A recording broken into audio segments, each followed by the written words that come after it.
The lights are off and away they go. Extremely loose. He's managed to hold on. He missed the complete that. He's crazy stuff. Side Freitas is on the grass on the infield floor. He slides through. He tags Richard Eck.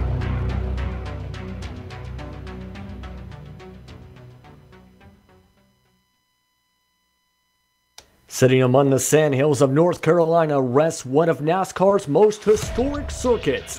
While Rockingham Speedway may no longer be open in the real world, in the virtual world, this 1 mile circuit is still in its prime. Tonight, the Premier Racing League will have to conquer the high speeds and the bumpy surface of this circuit. It's time to sit back and strap into our time machines for a blast in the past. Is the American 250 on the Global Sim Racing Channel.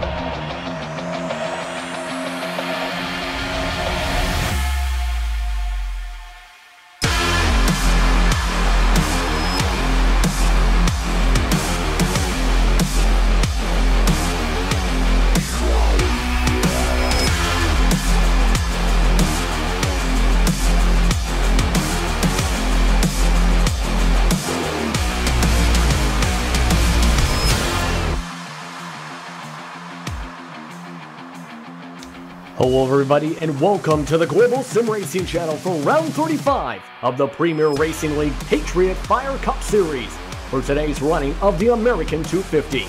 I'm Justin Prince. Alongside me in the booth is Sean Ambrose. Behind the scenes tonight is the very helpful Amjad Yaman, and our camera sets, as always, are provided by Dougie Beard. Well, Sean, this track may not be open, I should say, for races in real life anymore. But it's always open in our hearts and on iRacing. This track has always been praised for its racing in the real world.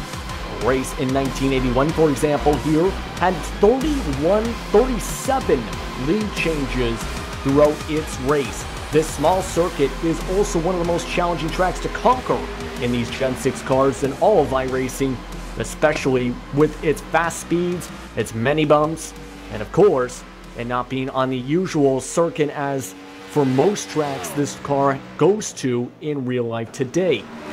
Now, Sean, how about you tell us a little bit about The Rock? This 1.017 mile track called The Rock opened as North Carolina Speedway back on Halloween in 1965. Now, the first race at this track was the American 500, held the same day it opened, and was won by a man named Curtis Taylor, who zoomed around this track at an average speed of 101 miles an hour to take home the grand prize, $13,090. That's big money back then in 1965. In 1969, the Speedway was reconfigured with the higher banking turns that you see today at 22 and 25 degrees. Now, the track surface here is abrasive compared to many other tracks, and it certainly takes its toll on tires. Now, the abrasiveness comes from the paving compound made from materials local to the area.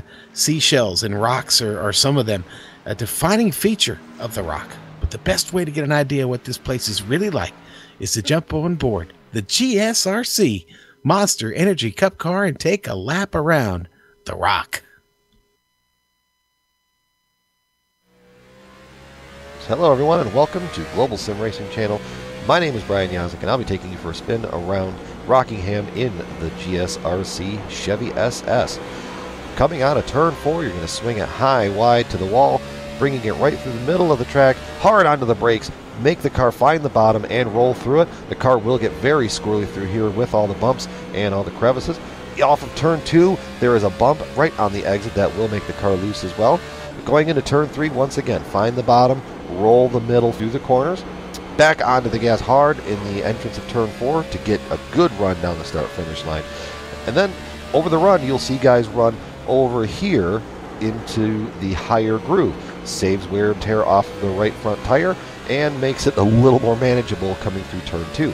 Turns 3 and 4, though, still going to be the same. Find the bottom, roll the middle of the corner, pick up your gas right in the entrance of turn 4, get your run down the main line. And now that completes your lap guide around Rockingham Speedway. It's going to be a fantastic show in this driver and fan favorite track. So without further ado, back to the broadcast.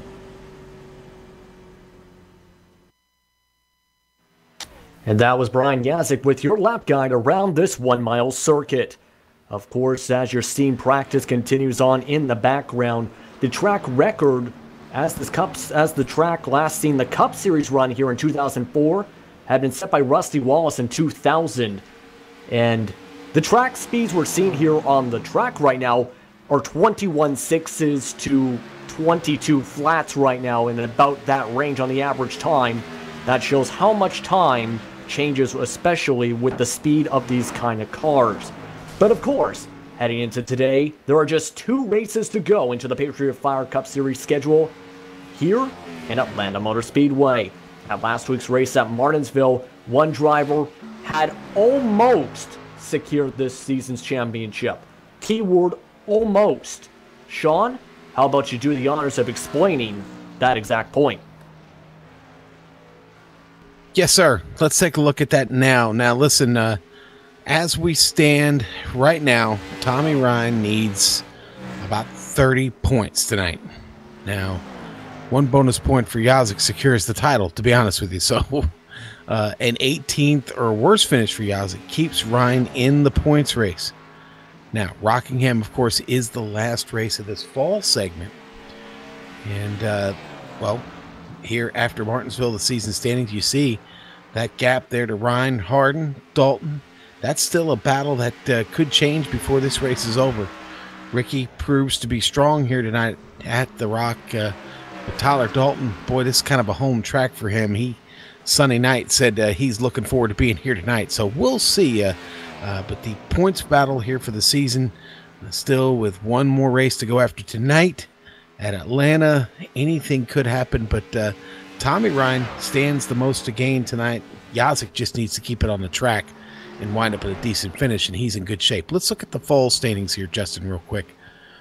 Now, right now, we plan to crown a winner after this race is over. I'm sorry, I was about to sneeze there. But Tommy Ryan, look at Tommy there. Tommy, it's just the way it is in practice right now, to be honest with you. Look at the practice times, and Jeff Ward is on top. Tommy Ryan is right there behind him, just like you see here in the standings. You see what Tommy Ryan can do this evening. The Yazik is still lurking back there. I don't think he could win this thing, but boy, he could sure make a run at it tonight. Now, Ricky Harden, Tyler Dalton, they have a battle going on of their own right there. Brody Hayes, Thomas George, those 2 are tight. Woody Mahan. So you see, there's a bit of a quagmire back there in the middle. I think those spots there, 4th through probably about 6th or 7th place, could change before this night's over. Yeah, and you mentioned with the fall segment right now, this is the last race of this segment. In fact, as well as you mentioned, we will crown that champion tonight. Atlanta just counts for the season standings. But coming into this race, of course, you have Jeff Ward and Tommy Ryan battling for that trophy right now. And both of them just so happen to be on the top of the practice boards. 21-6-1-2 for Ward, 21-6-2-0 for Ryan. What are your thoughts on this battle between these two? Because this is going to be something to watch to see who will be able to get that fall season championship. It looks like they brought their A game. They're going to need it tonight because, honestly, there couldn't be a worse track to have to finish your season on than this one. This is a driver's track here. There's no shortcut. There's no easy way to get around this track. It's all work all the time. We've got a long race this evening, 246 laps around this track. Yes, 246 laps. So almost 250 miles tonight. It'll be 250 by the time we get done. But you cannot afford to mess this one up. And boy, the very best drivers, as we already see in practice, are found their way to the top of the time board. And you know, those who maybe haven't practiced as much or maybe weren't quite as ready for this or don't even favor this track have already found their way to the bottom of the timesheet here in practice. So we've got kind of a mixed bag tonight, and I think it's going to be all about the tires. All about the tires tonight, Justin. It definitely should be. One thing to note that could affect the tires here, the track temperature is 84 degrees at the moment. Temperature for the air has dropped to 79 degrees since the start of the session, with high humidity 60%. Although it is mostly cloudy skies, we're about to start off qualifying, though. How did you handle this track, though? As you mentioned, it has an abrasive track surface, and it's also a very bumpy one. If you go into any kind of car here, you're with its age really showing as you run around here. You know, I think the key here is really, honestly, as you get into the turns, try not to use too much brake. You don't want to get these tires sliding around on this surface a whole lot. So you want to find your lift point, hit your marks there, let the car roll through the center of these turns, and then be very, very careful back to the throttle on exit. Again, the track surface here, the abrasiveness of it, the tires are modeled to wear out based on the abrasiveness of this track. And I think, like we saw in the truck race Sunday night, if you were with us, what you'll see is every opportunity these drivers have to get fresh tires, they're going to take them. They're going to take them. If you're on old tires tonight, you are going to be a victim quick. They will swallow you up and pass you like you are standing still.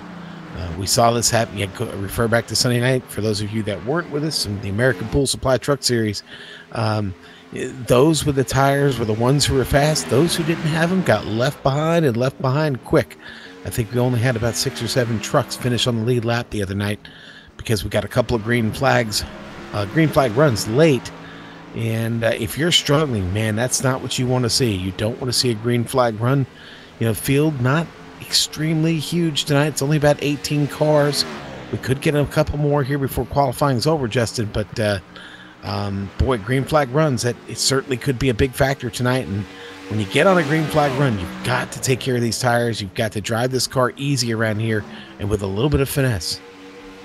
Speaking of runs, look at the qualifying run from Thomas George. They're able to get to third on the board, as about 9 cars have put up times overall so far. You're seeing now one driver to really watch tonight, Jeff Ward, go around, and he sets the pole time on that time around so far. Now 13 drivers, as I'm finishing this sentence, have put in times, but there is still a few, including Brian Yazik and Ricky Harden, who still have to put in their first and second qualifying laps. Harden on your screen now. Boy, that was an impressive time by Jeff Ward there at 21.5. At 21.6 back there for Dalton. Grahula with a good qualifying effort at 21.7. Looks like a lot of these guys have opted for the one lap of qualifying here. Ricky Harden on screen, new sponsor on the car this evening. Yeah, Le Mans karting, yes. And look at the qualifying time, meanwhile, as he comes around 4th on the board. Quick time from him, a 21.735. That'll get him onto the second row with 14 cars now recording times. Tommy Ryan, meanwhile, he's trying to wind himself up, it looks like. Actually, Ryan's done. Ryan's got both of his. Yeah, they've got both of his in the book. Get qualified him for 5th. Brian Yazik just came out on track. He's starting his warm-up lap here. Yeah, Brian Yazik now setting up for that first time, running on the bottom line here, touching that yellow line, trying to get the best exit possible, as you definitely don't want to hit that wall on the exit at 2 with this being a very quick track. Running about that mid-line here in 3 and 4. Gets on the gas and crosses the line right about there. That on his first time gets him in 6th. Ooh. Nice lap there by Yazik to get started with. Let's see if he can go any better here. Down through Thunder Alley into turn 3. And entering turn 3, in fact, going 175 miles per hour on the exit. Gets it slowly but surely back on the gas.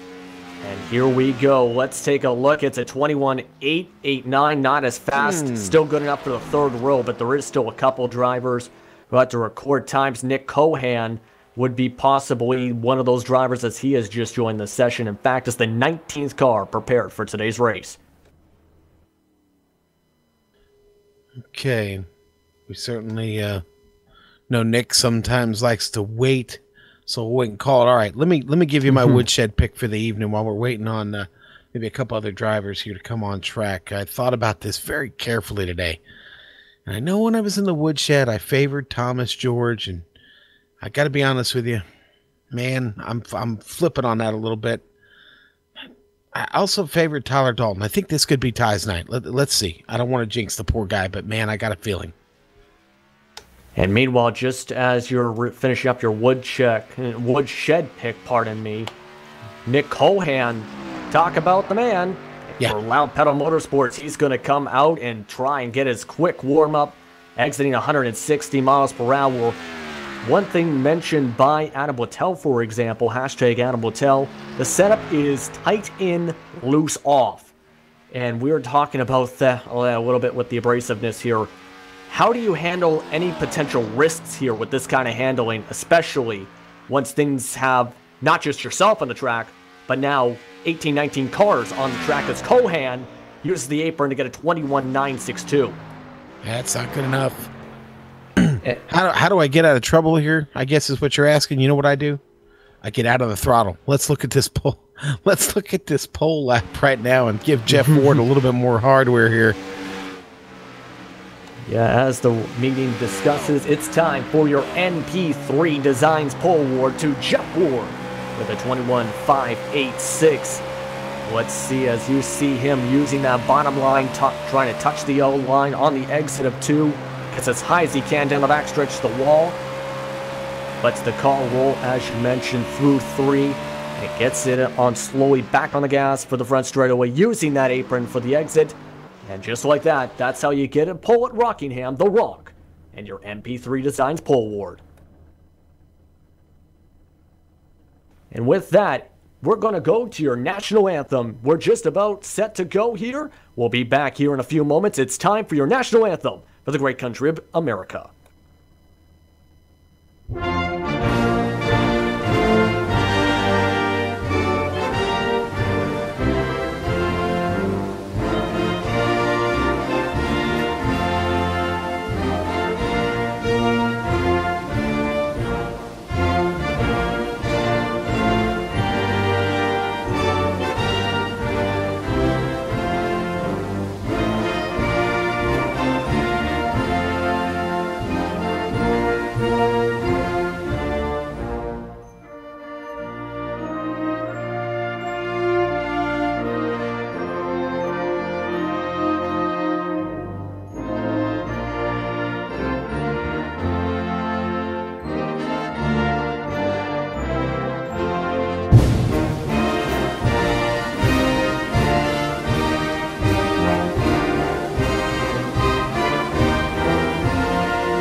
Welcome back, everyone, to The Rock, as we're a few moments away from the start of today's American 250 here on GSRC. One thing to note for today's race, it is a 246-lap race. The halfway point for the American Pool Supply Halfway Award will be on lap 125. And of course, as usual, the track state is 40%, and logically, you will not have any fast repairs, especially at a track like this. The fastest times, just about all except for 3 qualifying times, Sean, in the 21-second point. How do you keep that consistency with the tire wear? I know it's going to be hard to keep those similar speeds, but with the fall off, I should say, how do you hang on to this car here tonight? You stay out of trouble. Okay, I know it's kind of cliche, but keep it off the wall. Try and keep the body panels on this car straight. Don't fight too hard early here. This is a long one. You got plenty of time. You're going to have a lot of pit stops. You're going to have a lot of chances to get this race right. Don't get it wrong here in the first 50 laps. That's my best advice, the safe advice for the evening. I agree with you. Always best to go on the side of caution at a track like this rather than go for the side of going through a dangerous door and hoping you get a gold medal from going through danger. But with that, it's time to go to the grid here on the virtual track, as it's time to look at your starting grid.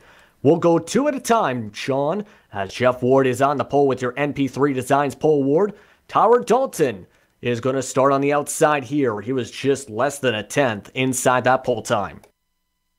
All right, in row 2 is going to be James Krahula, the man from Texas, and Ricky Harden there in 4th. And our driver to watch for tonight, Tommy Ryan, starting in 5th alongside the current season points leader in Brian Yazik.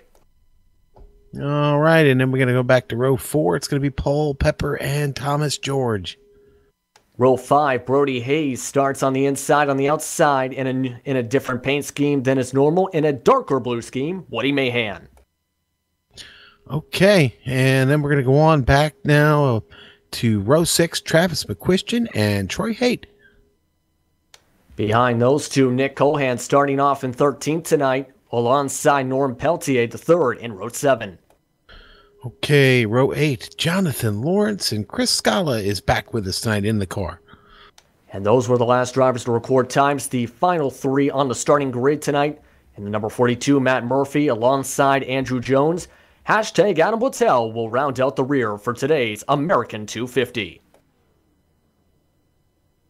And one thing we did not discuss yet as well, though, Sean, is you mentioned, of course, tire wear and that. Eventually, you do have to pit and get fresh tires and fuel. What would be, in your opinion, the best strategy to go? Short pit, go the whole length of the run? How would you do it? Ooh, I'd say for this opening run, get this race started, I'd like to stay on track as long as I can and see kind of where the times are in your relative, you know, see if you're losing any time to anyone or you're continuing to open up ground and you stay on track. But then you go with the consensus. You start to see guys drop out of that top 10 and make their way in. It's probably a pretty good idea to follow suit. But look for them if they can keep her green here to open the race. Look for them to stay on track here for probably about as long as they can. I agree with you on that, and we'll have to see who decides to throw a wrench into everything. All the drivers are on the grid, and that means it's time for your pace laps. Here, as you see that Bose Chevrolet on the inside and that Havoline Chevrolet on the outside, and we're underway for the pace laps. With that, we're just a few moments away. It's going to be, I believe it is 1 lap. Correct me if I'm wrong there, Sean, as this is going to be a quick little pace lap, 40 seconds until action once again here for the Patriot Fire Cup Series. Yeah, we're getting ready to cut them loose here. This one goes quick. Very quick indeed. As you see right now, everyone lining up. A couple drivers saying they have somewhat regrets, I guess, on the radio. Thomas George asking why is he doing this. We'll see how he does. He's starting in 8th, of course. I think he said that sarcastically, of course. But with that, we're about to buckle up, Sean. Let's do this, man. Let's absolutely do this. The Rock is all set to go. The fans from the past are all set to go. As they go through turns 3 and 4. All set to go to start things off. As Jeff Ward is the control car. Tyler Dalton on the outside. The pace car is off. Green flag is in the air, and we're underway from the Rock. And Jeff Ward getting off to an absolutely huge start, in fact, as they are 2 wide through 1 and 2. Tyler Dalton also getting a big jump after that start. And it's about single file now. Paul Pepper, he's got contact in turn 3, battling to save it. And he is just able to save it. No! Swings to the right, collects Cohan. Caution flag is out. Oof. He got Nick Cohan. Woody Mahan got caught in that. Boy, that was a mess. Norman Peltier, the 3rd, as well. Caution in turns 3 and 4. We'll see that replay here. Brody Hayes immediately apologizing after that bump. You've seen Pepper saving it just about, using the apron, and then just swings to the right, hits Cohan. Norman Peltier slams in. Nothing you can do at that point once the car swings to the right. Troy Haight was another car that got caught in that. Poor Troy. Here, riding on board with Brody Hayes here. There's Thomas George in the 24 right there. Brody's just going to be an innocent, well, not an innocent bystander. He gets a run there at Paul. Paul almost gathers it up, and then he shoots back up the track right there. You see him behind. That gets Woody Mahan around right into Nick Cohan. Troy Haight gets pitched up against the wall. A lot of cars suffering heavy damage there. Yeah, we're going to see this now from Jonathan Lawrence. Meanwhile, he is currently sitting in 12th. It's near the back, as you see here on the outside line, as Paul Pepper tries to save it and just has to dive it between multiple spinning cars to avoid that one. Talk about luck there with this WWE machine. But a lot of cars down on pit road, all of them have a little bit of damage in one way or the other. I was just about to mention that as well. Troy Haight has become a smoking barbecue. His motor is smoking in the pits. In fact, Cohan, lots of damage. Norm Peltier in the pits as well. Troy Haight, in fact, putting in the garage area. A few cars taking advantage of getting some fresh tires who were not involved. Quinny Blattel, as well as the number 93 of Travis McQuistion. Yeah, Crahula ducked in there for what looks to be 4 tires and topping off some fuel. I noticed that as well. I was just about to bring that up. Possibly electing to get as fresh as tires as possible here. As you mentioned the fall off with the tires, and a lot of people's minds that it's come in as soon as you can, really, and as many times as you can. And as you see here, everyone continuing to pace around here. Lights, I believe, just went off. In fact, they did. We're about to get back underway here from the Rock. Jeff Ward still holding the lead. Sean? Yeah, no, that was quick. It's quick caution there. It was very quick. In fact, it wasn't expecting it as quick as Chris Scala comes around to try and catch the back end, as well as Nick Cohan. And we'll get back to double file. Jeff Ward still electing to choose that bottom side. Tyler Dalton on the outside.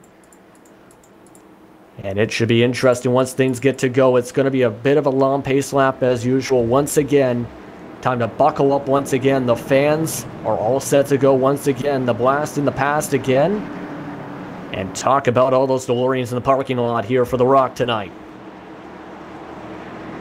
As we're just about set to go. Everyone getting ready to let it all loose and hit those gas pedals.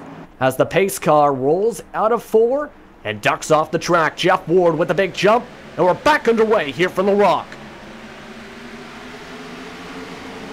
And Jeff Ward getting a huge advantage right off the start. Tyler Dalton, Ricky Harden as well getting some great starts. As right now, battle going on between Brian Yazik and Tommy Ryan. In fact, Ryan having to let off and let the position go by. As everyone goes into single file, we're going to have some green flag racing as we're officially underway once again. Lap number 7 here from the Rock. Like the way things have started. Jonathan Lawrence with a little bit of trouble. He goes up the track. Travis McQuistion had a little trouble getting off of turn 2. And we got something going on here. Yeah, Cohan got the apron, started to spin by himself. It's a bit of a tank slapper down there on the inside wall. Yeah, we're going to have a quick replay here. As you see, he has that damage from the incident before. Very quick as we continue with the action on the track. Nick Cohan a little too low on the yellow line there on the exit. Slaps that left side. He's still able to keep going. As Paul Pepper, meanwhile, has put it behind the garage. He has, yeah. Too much damage to overcome on his car this evening. Paul had high hopes here. That's a shame. Taking a look, meanwhile, at the battle for your lead a bit here as Jeff Ward continues to lead things off here early on, leading all 8 laps so far. But Tyler Dalton just 2/10 back, able to keep it very close. And a great entrance there to try and close the gap, but you're seeing on your screen, Ward just has a little bit of a better exit so far.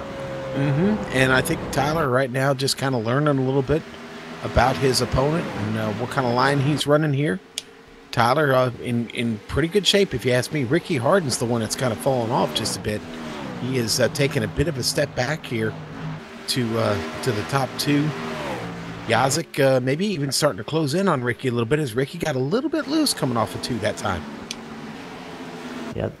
Yeah, we got a battle going on for 6th position. Just about to mention that Brody Hayes and Thomas George, as it took a couple laps, but Brody Hayes was finally able to move by. But now James Grahula, with his 4-lap fresher tires, looking to try and make a move on Thomas George, having to back off there.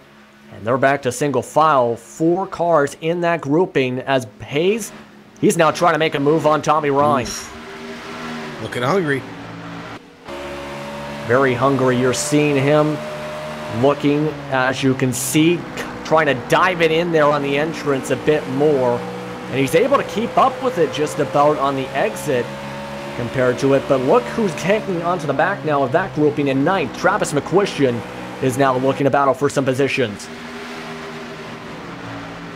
Yeah, James is back there being a very, very patient customer right now. Yeah, this is a track where you have to have a lot of rhythm, but also a lot of patience, similar to Martinsville. But Tommy Ryan, he's loose out of 2. Sliding sideways, hits the wall. He's around on the backstretch. And he gets it back going, brings out the caution. And we're going to be back under caution again for the 2nd time today here for the Rock. Boy, that didn't take much either. I just stepped out on him. He was not able to catch it. And it's probably the apron that started that just a little bit. Yeah, that's exactly what happened to Nick Cohan a few laps ago. We had shown where he hit his left side of the car. That time, Tommy Ryan went around on that one. Has a little bit of damage. In fact, he looks pretty okay when you look at it, Sean. Yeah. Well, okay, so here's the good news. He just wrinkled it, okay? Just a little bit. He should be in good shape. Tires are going to be angry for him, but that doesn't matter. He's going to come in and get 4 new ones right now. And speaking of tires, as you said, all drivers going into the pit lane for the most part here.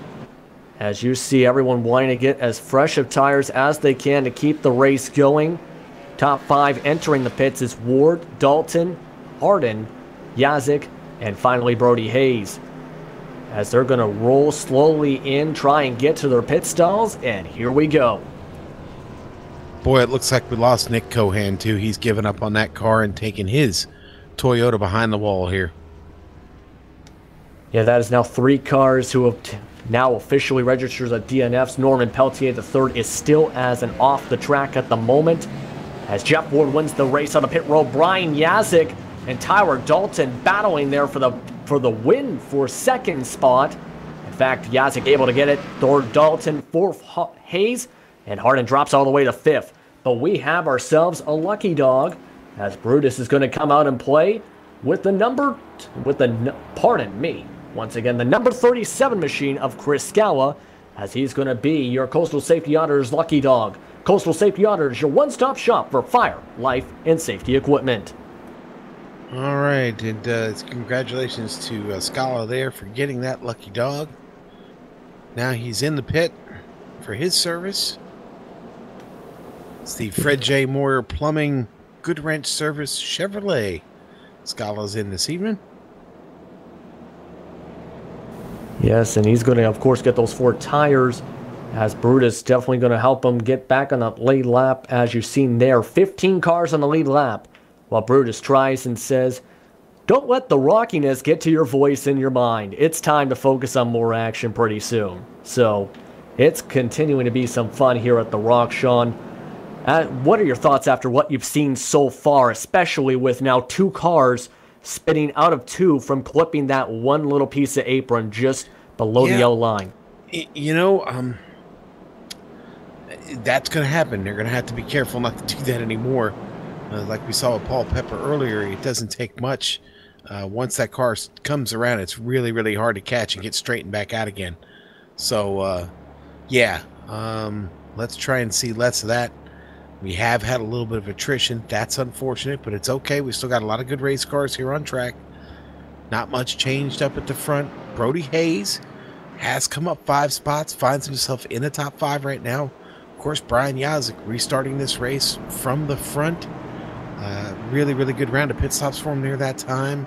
So lots of exciting things going on throughout the field. We got some big players here up front. Let's see if we can get off to a green flag run here of maybe about 20-30 laps. And as you've seen on your screen, the lights are off. They are back to 2 wide. As it'll be Jeff Ward, the control car. Brian Yazik, after a good pit stop, able to move up now 4 spots since the start of this one. As Tyler Donan falls back to the inside row in 2nd. As they're all set to go, going through turns 3 and 4. Everyone's all set to go. You can see the cars at the tail end. 15 cars still on the lead lap. All set to let it all go once again. As the pace car exits turn 4. As they'll dive into the pit lane, Jeff Ward gets on the gas. We're back underway here from the Rock. And once again, Jeff Ward with a great restart. But Brian Yazik, he's going to have to fight hard to keep it away from Tyler Dalton. Tyler Dalton with a great boost on the inside line to get back to second. And Brody Hayes now having to fight to keep fourth with Ricky Harden. Meanwhile, as he comes down, and just like that, Jeff Ward continues to lead, now led all 19 laps so far here for the American 250. And one lap, and we're already line astern all the way around the track. Everybody hopping in the line here. Nobody wanting to move off of that bottom to middle line, especially here, as you see everyone trying to go as fast as they can on the bottom or mid-bottom in turns 3 and 4. Tyler Dalton, though, talk about a great restart. Oh, trouble at the very back of the field. Who went for a ride? It's Andrew Jones. Goes for a ride through the front stretch. And we're going to check out the replay real quick. As you see on your screen, this is through 3 and 4. On 4, he just went, I think, a little bit too fast on the exit. Slid through the grass, was able to keep it going with that Yeti car. And he is going to be way behind now. The nearest car is 7.6 seconds up. But for most of the drivers, they're focusing on trying to hunt down these leaders here with Tyler Dalton hungry. Just 5 seconds, half a second behind Jeff Ward. Yeah, Tyler turned some really, really good laps right now, though. This last time by, he was actually the fastest car, then it was Jeff Ward now. But Dalton does have the fastest lap of the race. Oh, and he's tied with Jeff Ward for the fastest lap of the race. Look at that. Both of them with a 21.854. Okay, well, they're pretty evenly matched here after this last round of pit stops, and starting to kind of pull away from the rest of the field. Not Yazik. Yazik's hanging with him, but you go a little bit further back to Brody Hayes, and he's really kind of starting to lose grip with these guys. Brody looking over his shoulder right now, looking at Ricky Harden. Harden still laying down some strong laps here. He's only down a spot. Kind of really lost it in the pit right there. Ricky's starting to close on Brody again. Yeah, Hayes, as you see, going through 3 and 4 right now, just having to let off a bit more and let the car roll a little slower than Ricky Harden. As right now, that is one of the consequences of tire wear. Trying to make sure you go fast, you want to also make sure you don't overdrive the car. And in turn, while trying to keep up with the guy in front of you, you might end up overdriving it. Yep. And in turn, it burns out the tires extremely fast. That's what I was talking about just before we got started, before we dropped the green for the first time tonight, is really, that's what I meant, was don't overdrive this car into these turns here. Find your point to lift, maybe drag the brake a little bit to get the car to set, but it's really about keeping good momentum here and keeping it off that wall. And I think it's very achievable. It's certainly great when you've got what Jeff Ward's got right now, and that's clean air in front of you. You don't have to worry about any dirty air or any loss of downforce.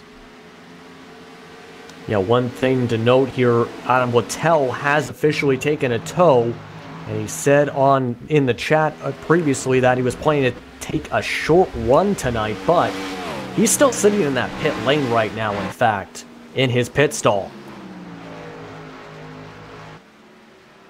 And I think he might have just went going. In fact, he had just put it behind the garage area, calling it a night. Just like that, there are now just 14 cars on track.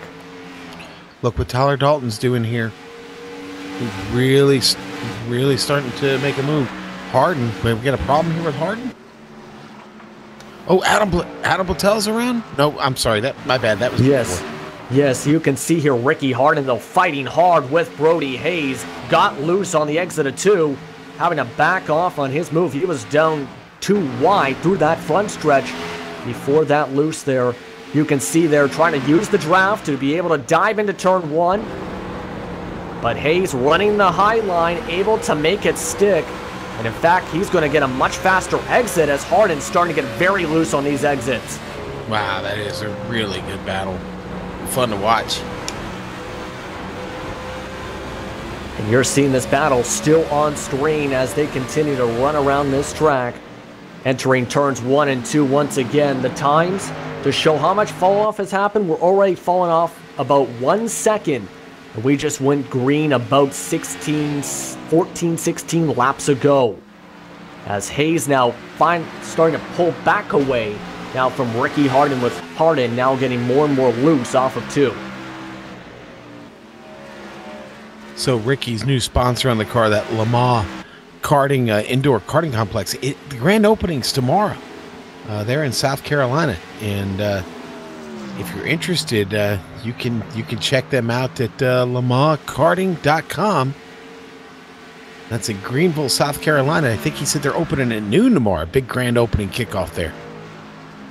Now I kind of wish I was there for the grand opening. In fact, now it's like fun.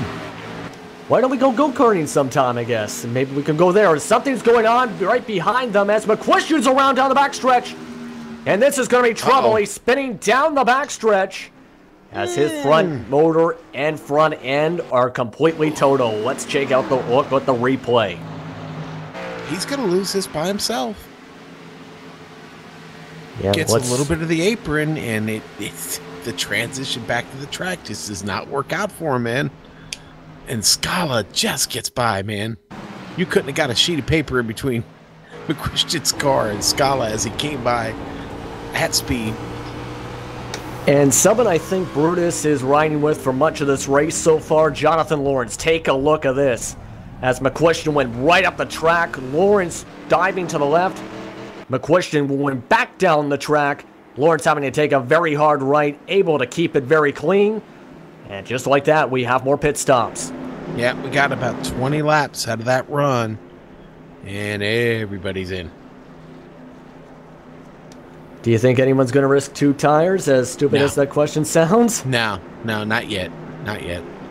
I don't even think they're going to experiment with it yet. I don't know. I mean, if you're going to experiment, I guess now's not a bad time, but boy, I'd sure hate to do it. And then get caught on a long green flag run. You'd be in trouble. Yeah, and you see there, everyone trying to get in their storms. Tommy Ryan actually poking out the right rear, poking out of his stall, in fact, having to back out. And this is going to cost him a lot of spots. In fact, he's going to come out in 9th. Wow. Tommy not having any luck today at all. Wow. And in fact, he's going to have to let Matt Murphy by, so it's 10th. He came out in the pits there. Jeff Ward still leading after the pits. Brian Yazik 2nd, Tyler Don 3rd, Brody Hayes 4th, and Thomas George 5th.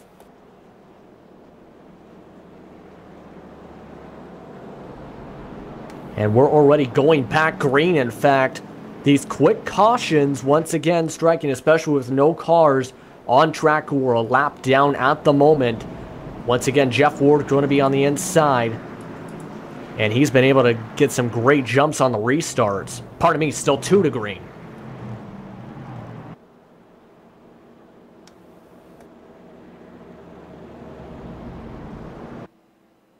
As you can see right now with these quick restarts, almost jumping the gun, in fact, a little bit, pardon us right there once again. But you can see right now the attrition starting to build up. Just now 13 cars on the lead lap at the moment, with Andrew Jones being the tail end of that pack.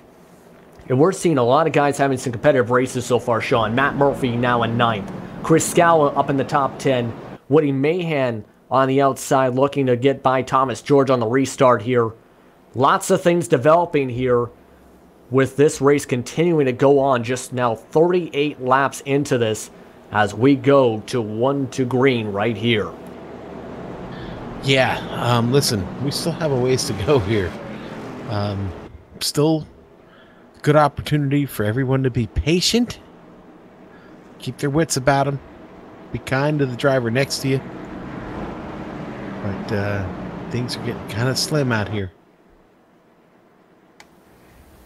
Yeah, one thing to note in terms of that points battle, one thing to really note, I should really say, was We were discussing this with Brian Yazik and James Korhoa to confirm the exact details of everything with the points battle.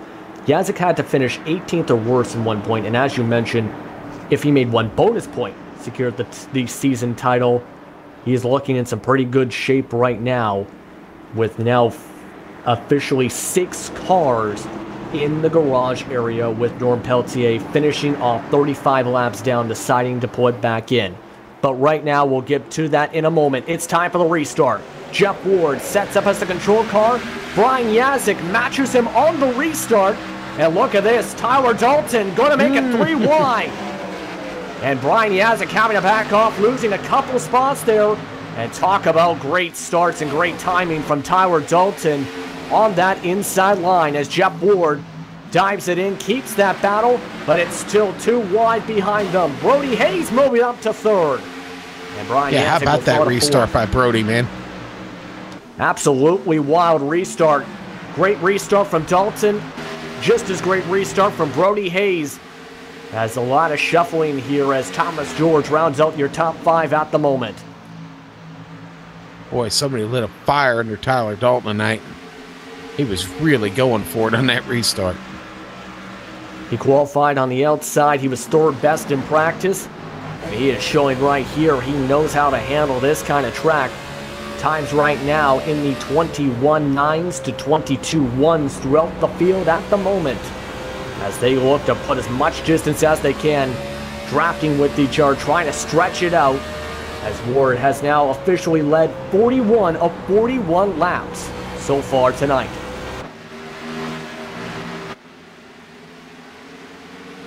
Taking a look across your field so far at some of the different possible battles going on. Woody Mahan, you're seeing now on your screen in 6th, trying to hold off Ricky Harden. And Harden has been trying to fight for positions all race. In fact, he is going to try and dive in for that bottom position. And will get a great exit. No, that was close. Yeah, Ricky flirting with that apron down there. The car ran up the track, almost gets into the door of Woody Mahan. Yes, that was a nerve-wracking little moment there on the exit of turn 2. Still turn 2 wide throughout the rest of that lap, in fact. Harden going to wind himself back up, try and get a better exit. And again, Harden unable to handle it. That one's loose again, and he'll fall a spot behind Tommy Ryan. The struggle is real for Ricky. Here comes Krahula. And we got a battle for the lead up front. Tyler Dalton able to move by Jeff Ward, and just like that, Tyler Dalton makes the first lead change of the race here at the Rock. We're going to check Tyler had to work at that one there. Now we're going to see how much he had to work for that there. He had the great restart, able to keep up. And now able to dive it into turn 1. Jeff Ward just giving him the spot, I think, in fact, in the end. But, of course, he's got to make sure he hangs on to it now because Brody Hayes is now closing in into that top 2. Make that 4 cars now battling for the lead, possibly, as Hayes moves up the track out of 4. Apron. It cost him. Now Yazik's there to clean it up. And there he goes. Yazik gets the position away from Brody Hayes, up to 3rd. Yeah, and that shows you where one tiny mistake could lead to lost positions just like that. Hayes now falling behind of Yazik, in fact, in terms of speed down this straightaway, because sometimes it does take a couple laps to recover when you do have something like that where you get loose out of a corner and heat up those tires somewhat more than usual.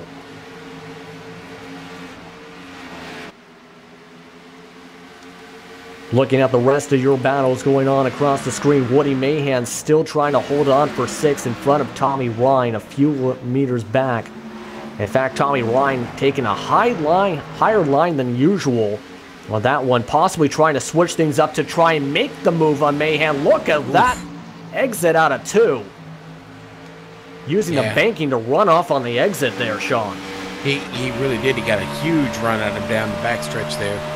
Getting an even better run here going into turn 1. But man, they're bringing along Ricky Harden there. Ricky has seemed to have gotten things back together after a little bit of trouble. Hold on 1 second, Sean, because Thomas George, I think, just hit the wall down the backstretch. That was one thing where it looked like he just bounced off the outside wall. He has not as much damage as expected, but that right side still pretty dented in after that little bump. That's going to make it now a 5-car train in that position battle. Yeah, and that was one of the main things where in all series here, when they come a lot in the offseason here to Rockingham, turn 2 is very dangerous because it's kind of like where at Dover, if you go too fast on the exit, you can end up hitting the wall and possibly climbing up the wall. It's a similar situation here with the Rock. Yeah, it really is. And right now, Thomas George just trying to keep the car steady. He's got an angry horde right behind him. Woody Mahan, who's up 4 spots himself. Tommy Ryan and Ricky Harden both trying to get back into the top 5 here. And James Grohulo hasn't stopped digging since the green flag is dropped. Battle for the lead again, though. Yes, just about to get to that because Jeff Ward has gotten right back up 2/10. Pardon me, as Jeff Ward does not have a great exit at all out of turn 4. Having to let off a bit more. Tyler Dalton able to stretch it a couple tenths because of that one mistake. And now, Ward's going to have to work for the next few laps once again to close that gap back up. As just now Tyler Dalton stretches it to 4 tenths, make it now 5 tenths on the exit.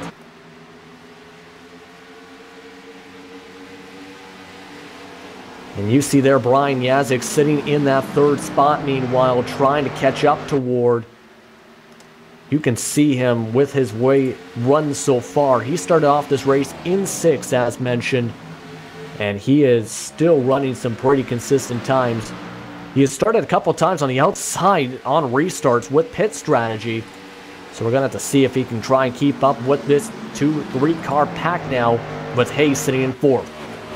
Yeah, and this 4-car pack, it's really started to pull away significantly from the rest of the field. In fact, I think they're separated by just under 5 seconds. You go Hayes back to Thomas George. And you know what? For as long as we're continuing to run green, which has been for 21 laps now, that gap's going to keep opening up. It seems like these 4 up here have done a pretty good job of taking care of the tires. I'm not seeing them too squirrely or too loose out there on track. Things look to be settling in pretty well. They can go for about as long as they'd like here. I think they've probably got about another 25 to 30 laps left in as far as fuel goes. So we'll see how long they continue to push this. We'll have to see, because around this time, the last time there was a caution was when the tire wear started to come up and drivers started to push it a little too much in that apron. Right now, a lot of drivers moving up the track as the run goes on. Rather than using the bottom line so much, they're now moving their way to the middle line as high as the low lines. As we got a battle for the lead again. Jeff Ward able to get underneath the Tyler Dalton. Using that bottom line, still Dalton trying to hold on the top side. And this time around, Ward's going to lead the lap, still too wide going into turn 1. Ward still trying to fight as they are door to door. Ward has to let off on the exit. Tyler Dalton able to move by. And Ward's still in a good position to try and get underneath. In fact, he will. Just underneath that left rear quarter panel as they will go side by side across the line. Tyler Dalton leads that lap. But Ward's not going to let this go easily. And this time, Ward hitting the gas pretty early, trying to get a fast exit at the let-off out of the exit of the corner to try and make sure he didn't get loose. And now he's going to dive it in once again. Brian Yazik looking to possibly fall behind. Boy, Yazik's got the best seat in the house right now. In that, what we like to call that popcorn position. And you know for a fact he's going to be ready to pop if that inside line is still Here open. goes. Jeff Ward held onto it that time out of 2. And out of 4, he's able to do the slide job, gets the position. And Jeff Ward retakes the lead here from the American 250. Dalton just slammed the door on Brian Yazik right there, man. Now Yazik looks to come back and get it away from him. Here we go into Thunder Alley. Yazik maintaining pace, but has to back off as they get into the turn. And you can see there Dalton had to let off a bit, which lost him a bit of time to Jeff Ward through 2. Having to burn up a bit of tires with that outside line and try and fight for the position. And Ward's now starting to pull his way a bit. Now 0.4 of a second lead, but he has no time to relax. Of course, with Yazik still in that range, about even lap times just about, in fact. This time around, still in the 22.9s. In fact, Yazik that time was about half a tenth faster.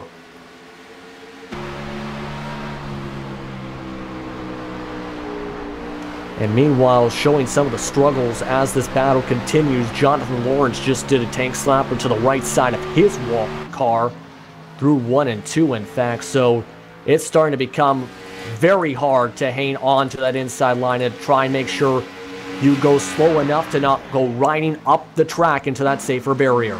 As we got trouble on the backstretch, pardon me, as Thomas George just went once again into the backstretch wall. Boy, he did a great job. You're going to see the job he does of keeping it up in the wall, actually. That car could have shot back across the track. He's going to get a little bit of apron right there, and he's going to climb the hill, slap it, keeps it up there, lets everybody get by, and then he brings the car back down into the track surface there. And he immediately dived into the pits. We're going to keep up this replay because he got it into pit lane, and then you can see there he just speeds it right into the wall around where victory lane is. The car is totaled, and Thomas George has officially put it behind the garage area. We're down to 12 cars left on track here at the Rock. I'm glad I didn't pick him. He was my early pick this afternoon. I thought he had a good shot for a great run here tonight, and unfortunately it just didn't work out for him. It's pretty bad damage on the car. Battle on track though right now. It's Woody Mahan under a lot of pressure here from Tommy Ryan, now looking to take that top 5 spot away.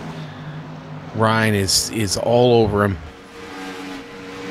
Yeah, Tommy Ryan trying to use that bottom side still, using the draft. In fact, you see Woody Mahan with that rear damage from that first caution, where it's going to be a little interesting to see how he can handle all of this. He's been about maintaining speed. Of course, both of these cars, I should mention, have somewhat kind of damage because Ryan also was a victim of that apron at one point. Still able to get some good speed here for this battle for the top 5.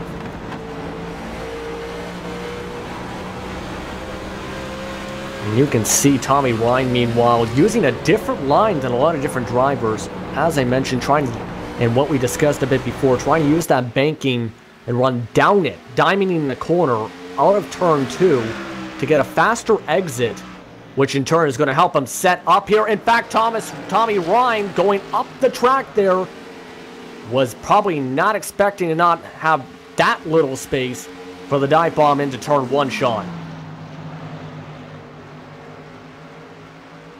Man, I'll tell you what, these attempts for a pass are coming with at a great cost. You lose that momentum. You fail to make a pass. The cars are dropping through the field. We saw how hard Tommy was working there on trying to pull off that move on Woody, and he immediately drops back. And James Grahula keeps trying to get a run at Ricky Harden, and we're watching this one here. And every time James has gotten close, and Ricky's been able to hold him off, James has dropped back. So I think we're seeing the effect of a long run on these tires right now. The end of the run, maybe not the exact time to work on that move. Doesn't seem to be paying off here.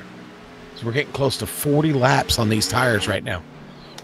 And pit stops are going to start to become slowly more and more of a factor as this run continues on. Harden, meanwhile, he's starting to lose some traction, and James Grahula is starting to try and poke his way underneath on some of these exits, as you've seen Harden moving a bit onto the higher line through 1 and 2, which is losing him some time.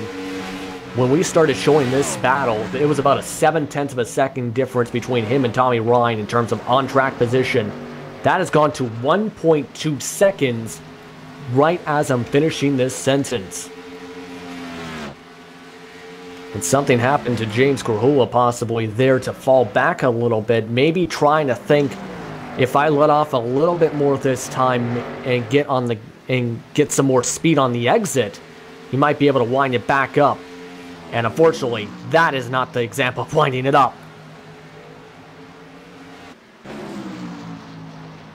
We got a battle going on for P5. Yeah, Tommy Ryan finally able to make the move on Woody Mahan. That's right, man. Finally. I mean, just, whew, he'd been working on that, I don't know, for about 15 laps, it seems like.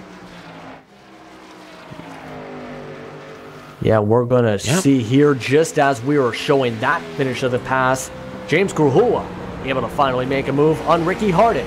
Sean. Yeah, Ricky tried to fake Krahula out coming out of 4, and Krahula guessed right, and Ricky couldn't close the door back up on him, and James takes advantage of him and gets around. And that's what you call decent craftsmanship, decent racecraft, pardon me. As right now, Brian Yazik now discussing something with Brody Hayes. In fact, I think he's going to give the position away. He is. Here goes Brody Hayes now. Now, they are going to need a pit stop before they get to the halfway point of this race. And we are under that long green flag run. Remember what I said at that last caution flag there when you asked if anybody would take 2 tires? And I said, yeah, I don't think that'd be a good idea. Well, it wasn't a good idea. Nobody did. So all these guys still able to run at about the same pace. Yes, and we have our first pit stop. In fact, just as you mentioned, Ricky Harden coming on in. And it looks like a few others are going to join him. Tyler Dalton, Tommy Ryan coming right on in. Yeah, that's your unacceptable racing drivers coming on in. Yeah, teammates working together on pit strategy to try and figure out when would be the best time to pit. Well, they've elected this is the best time for them, as Brody Hayes is going to come around this time by as these cars drive into their stalls. Jeff Ward is also going to join them, just as you were bringing that up, pardon me, Sean. As everyone's trying to get their stops right now as quick as they can. 14-second stops is about the ballpark for a decent pit stop. The first one out was Ricky Harden. He's back out on track, and he'll be 2 laps down. Jeff Ward, you see, though, still on track. Brian Yazik in the lead as this cycle continues. And check that with the 2 laps, by the way, for Ricky Harden. That's now to 1-lap car. There is some smoke, as you see, through 1 and 2. I think it might have been possibly on one of the entrances back on the track, possibly Tommy Ryan. Pardon me. We'll get you more information on that as soon as we can, but the cycles are continuing out here. Brian Yazik still out on that track. Woody Mahan in second, James Krahula third, Matt Murphy fourth. But of course, these cars all do have to pit. Yeah, the top 6 still on the track right now, and be interested to see what Yazik decides to do here. He is right now about a 1.5 seconds slower. And I think Woody Mahan's going to come this time by in his dark blue Jewel. And Brian Yazik is going to come in too. This time, Brian Yazik coming in. Woody Mahan possibly saying thank you to a car. All right, now Woody's car is not the dark blue Jewel. That's the blue Bullet. The Jewel is the Jewel, and the blue Bullet is the blue Bullet. So let's get that straight. Thank you very much for clearing that up, because I've gotten used to hearing the Jewel so many times with the lighter blue. You get used to doing it that way. Of course, though, you did mention everybody, for the most part, taking 4 tires. The oldest tires on the track, though, is Chris Scala. He had been the lucky dog in the last caution and had taken just fuel because of the short time between cautions at the time. So he's got a bit older tires than compared to the others. Actually, James Krahula with the oldest tires on track right now. He and Matt Murphy. Krahula is your leader. Now, when this cycle's around here, unfortunately, he's not going to be the leader anymore. But Krahula may be hoping for a little bit of luck here and maybe a caution flag. In fact, your top 4 right now still all waiting for that elusive first pit stop. Krahula, Matt Murphy, Chris Scala, and Andrew Jones. Yeah, and just about the entire field now a lap down. The only car that is multiple laps down still is Jonathan Lawrence, who is 3 laps down at the moment, behind James Krahula. You know what, though? Cheers to Jonathan Lawrence for staying in this race. He had a little bit of trouble early, avoided a big one, and is still in this race. Yeah, he's a few laps down, but he's still racing. He could have packed it in, put it behind the wall for the evening, but now the fight, the competition is more fun than that. Yeah, you can see on your screen with the different pit strategies starting to come into play here, as James Krahula still in front of Jonathan Lawrence, both of them running about the same pace. Really, in fact, with these worn-out tires. Both of them still in the 22s, pardon me. Justin, you had earlier said that there was some mysterious smoke on the track. I want to put our viewers at ease and let them know that Don Runkle is not here this evening. So we're not sure where the mysterious smoke came from, but it wasn't from Don Runkle, so... Just clearing that up. There was some confusion in the Yahoo, not the Yahoo, the YouTube chat, the Yahoo chat. Yahoo. We are really going back in time to about 2004 or 5-ish with Yahoo, because that was the last time a cup race was held here. In fact, there was some races later on in the track's revival period where the then called Nationwide Series and the Camping World Truck Series did have some events here. Okay.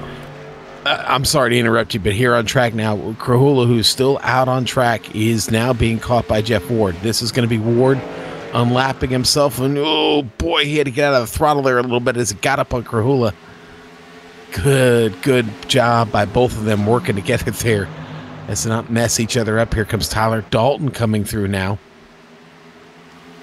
Yeah, and you're seeing that battle for virtual P1 as Ward is in front of him. James Krahula having to move out of the way pretty abruptly for the most part to let by the fresher tires of Tyler Dalton.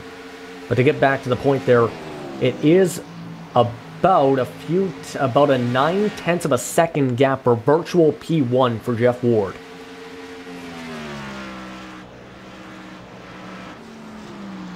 And you got to wonder, how long can the gas really last here? I heard at one point this. I want to say it's about 72 to 75 laps, I think it is. Yeah, it was yeah, I think at one point, thinking about it, that was at one point a discussion point through one of those older races where how long can they stretch the tank of fuel, and 70 laps was the discussion at the time. But then again, that was in the early 2000s. These are different kind of cars that have different fuel mileage and, of course, different speeds. So that really puts a bit of a wrench in terms of planning out strategy for what to expect on a fuel run and so forth until you actually come on the track here, put down some laps, and make sure you know that you're going to be safe and sound and not spin down the Thunder Alley. Well, I mean, Krahula is just in about a window where he can get this done with 2 more stops. So his next one and then 1 more, and I think he'll be good. We're down to 148 laps this time by. So 2 more. I think at this point 2 more stops will get it done for him. He'll be in good shape. But he's letting all these guys unlap themselves now, and he's starting to lose a lot of time to these fast cars on track. The cars unlapping themselves this time around. Tommy Ryan, Brody Hayes, and now Brian Yazik. As you see now, as officially on the source sheet, just 2 cars still a lap down. Ricky Harden and Woody Mahan, who is still also a lap down as well. So 9 cars set on the lead lap. James Krahula still leads it here for the American 250 here on GSRC.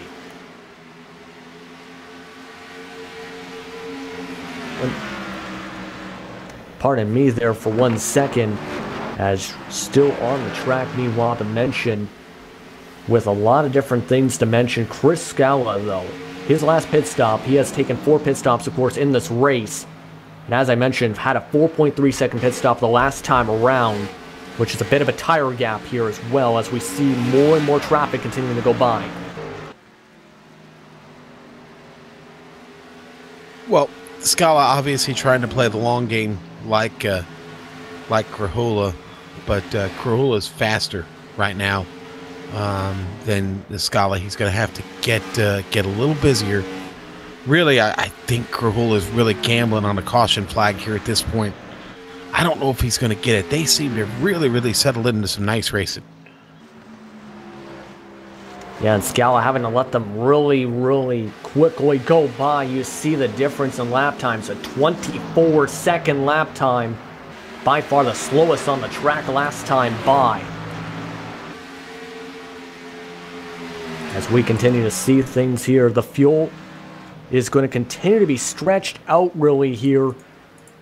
And right now it is currently in first still James Krahula, followed by Matt Murphy, who is 10 seconds behind, followed by now coming fast with the fresher tires, Jeff Ward looking to take back second. Andrew Jones, meanwhile, is still sitting in the top 5 in his 59 Yeti machine. We got about 20 laps to go here until we hit the halfway point. A lot at stake here. A lot at stake here. And we're going to take a short, quick break here for the Patriot Fire Cup Series here on GSRC. James Krahula continues to lead here. 19 laps led so far here for the American 250. We'll be back here from the Rock in just a few moments on GSRC.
Welcome back, everyone, to GSRC's coverage of the Patriot Fire Cup Series here for the American 250. You may have noticed in the corner of your screen, James Krahula finally elected to come into pit to get some fresh tires and fuel, but we have a new leader because of that.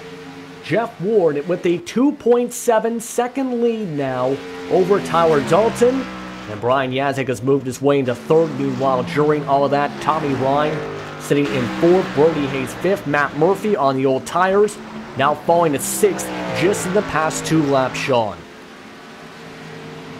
So, lots going on. 2 drivers remain, or no, 3 drivers remain out there still without a pit stop. We've got Murphy, Jones, and Scala still gambling on those very old tires. Ward, Dalton at the top right now. They're just about halfway through, a little bit past halfway through a run on their tires now. And the halfway point is in sight, so don't expect to see anybody leave the track just yet. Right now, Ward stands to gain the most here at the point. And Dalton not letting him get away, but not gaining either. So that's a problem. Dalton needs to get quicker somehow. Yeah, you mentioned that halfway award. It is at lap 123. We'll be handing out the American Pool Supply halfway award. Hashtag the pool is clean. As James Grahula, meanwhile, on the fresher tires, is starting to work his way through some of the lead cars. As he was, of course, one of the last cars here to pit.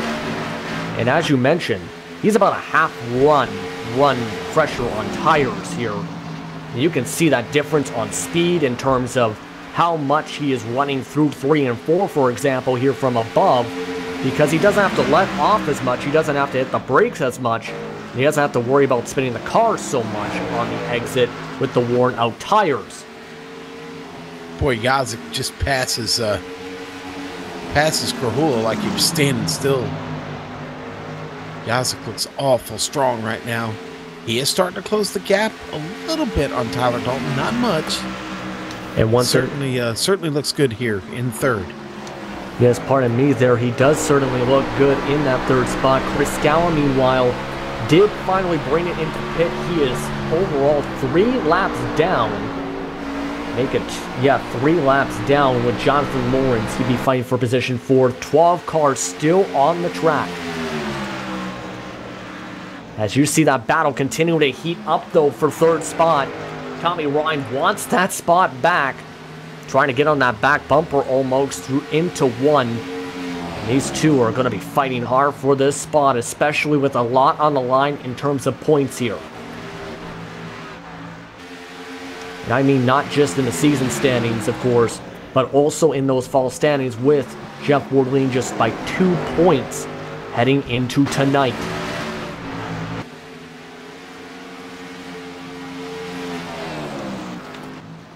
And something's going on. Brody Hayes having some trouble. In fact, he has spun around and did a pirouette through 1 and 2 on the apron, and he's back up and rolling. Let's take a look at the replay.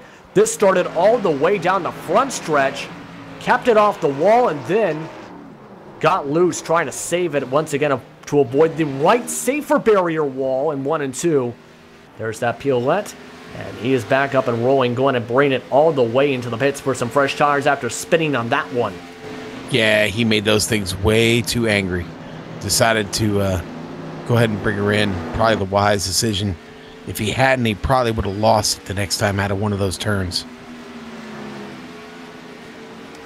Yeah, especially in that kind of situation. You do see a tiny bit of splitter damage there from what was the first caution. But as we've seen today, it hasn't been affecting too much with the fresher tires. It'll put him in about the same ballpark of strategy as James Grahula for today. But we're approaching that halfway award, and you can look for that battle for position, in fact, right now, still heating up for third as we approach that point. Brian Yazik, pardon me. I was going to say, at the completion of lap 123, we'll get to award that to probably going to be Jeff Ward. He's actually starting to pull away just a bit from Tyler Dalton. I hate to say that. Tyler's got his own bit of problems to work with now here as Grahula's catching him. Not a battle for position, but a battle for James to get back on the lead lap, and he's going to clear him now. And just real quick here, we have officially handed out the American Pool Supply Halfway Award to Jeff Ward. American Pool Supply. Hashtag the pool is clean. And meanwhile, the action for positions, they're looking to keep it clean across the track still. As Ward getting those 10 bonus points to help out with the fall standings. Tommy Ryan now back by 6 points with those bonus points. In fact, Brian Yazik starting to pull away a little bit now from Tommy Ryan. But as we've seen throughout the day here, Sean, it is still where even if you pull away for a bit, there is still the chance they'll come right back up as soon as you make a mistake. Some of our viewers getting to know me a little bit too much. They've been watching me for a while, suggesting that I'd had too much Monster this evening. Well, I did have one. Thank you. I like my Monster. Here up at the lead, Jeff Ward having to deal with a lapped car. The lapped car, Brody Hayes, trying to get his lap back right now. Get one of them back at least. Got awful close to Jeff as he came by. Yeah, he had a pretty lengthy stop, in fact, as well. 18 seconds when he came for the pits. Matt Murphy also coming in right now. Brody Hayes getting himself to just 2 laps down, as just 6 cars are on the lead lap, partially because of pit strategy here. So right now, Andrew Jones, meanwhile, he's in the pits now for a 2nd straight time around the track here. Yeah, and listen, this is going to happen anytime you get these long races like this and long green flag runs. Your strategies are going to vary, especially on a track like this where the tires. Listen, you're only as good as the number of laps you can handle a set of tires. Okay, and that number is different for everybody. Some guys just feast on these long runs, love it. Like Jeff Ward, for instance, Tyler Dalton. Love the car when it gets on older tires. It's a bit of an Ward with a big mistake coming out of turn 4. Yeah. See, he's not perfect, folks. Not perfect. Gorilla looks like he's going to clear him and get around and get his lap back. But look at this here on the replay.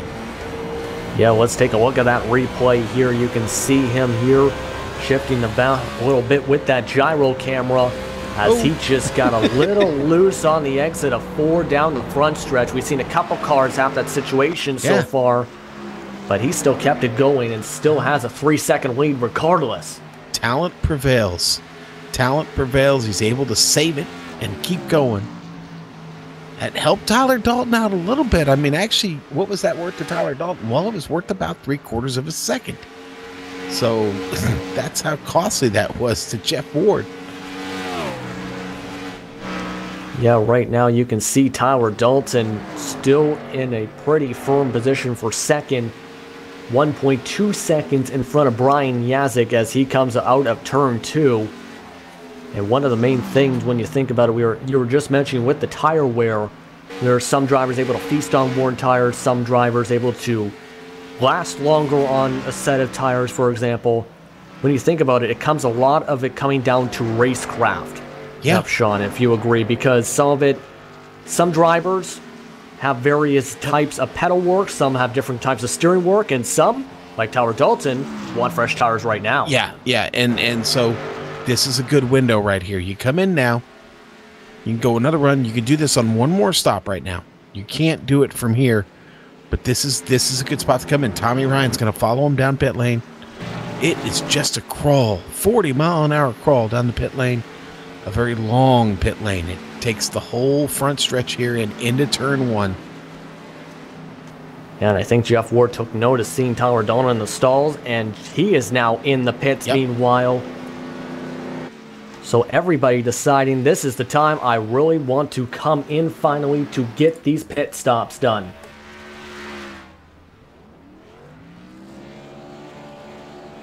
The last time a lot of these drivers had come in was around the lap 80 to 86 point. And so Dalton's away. Yeah, just as you mentioned that, Tommy Ryan as well pulling away as well. Both of them back out on the track. So we're going to have to see if they're going to be able to come around and try and take the lead. We'll have to look at the delta here.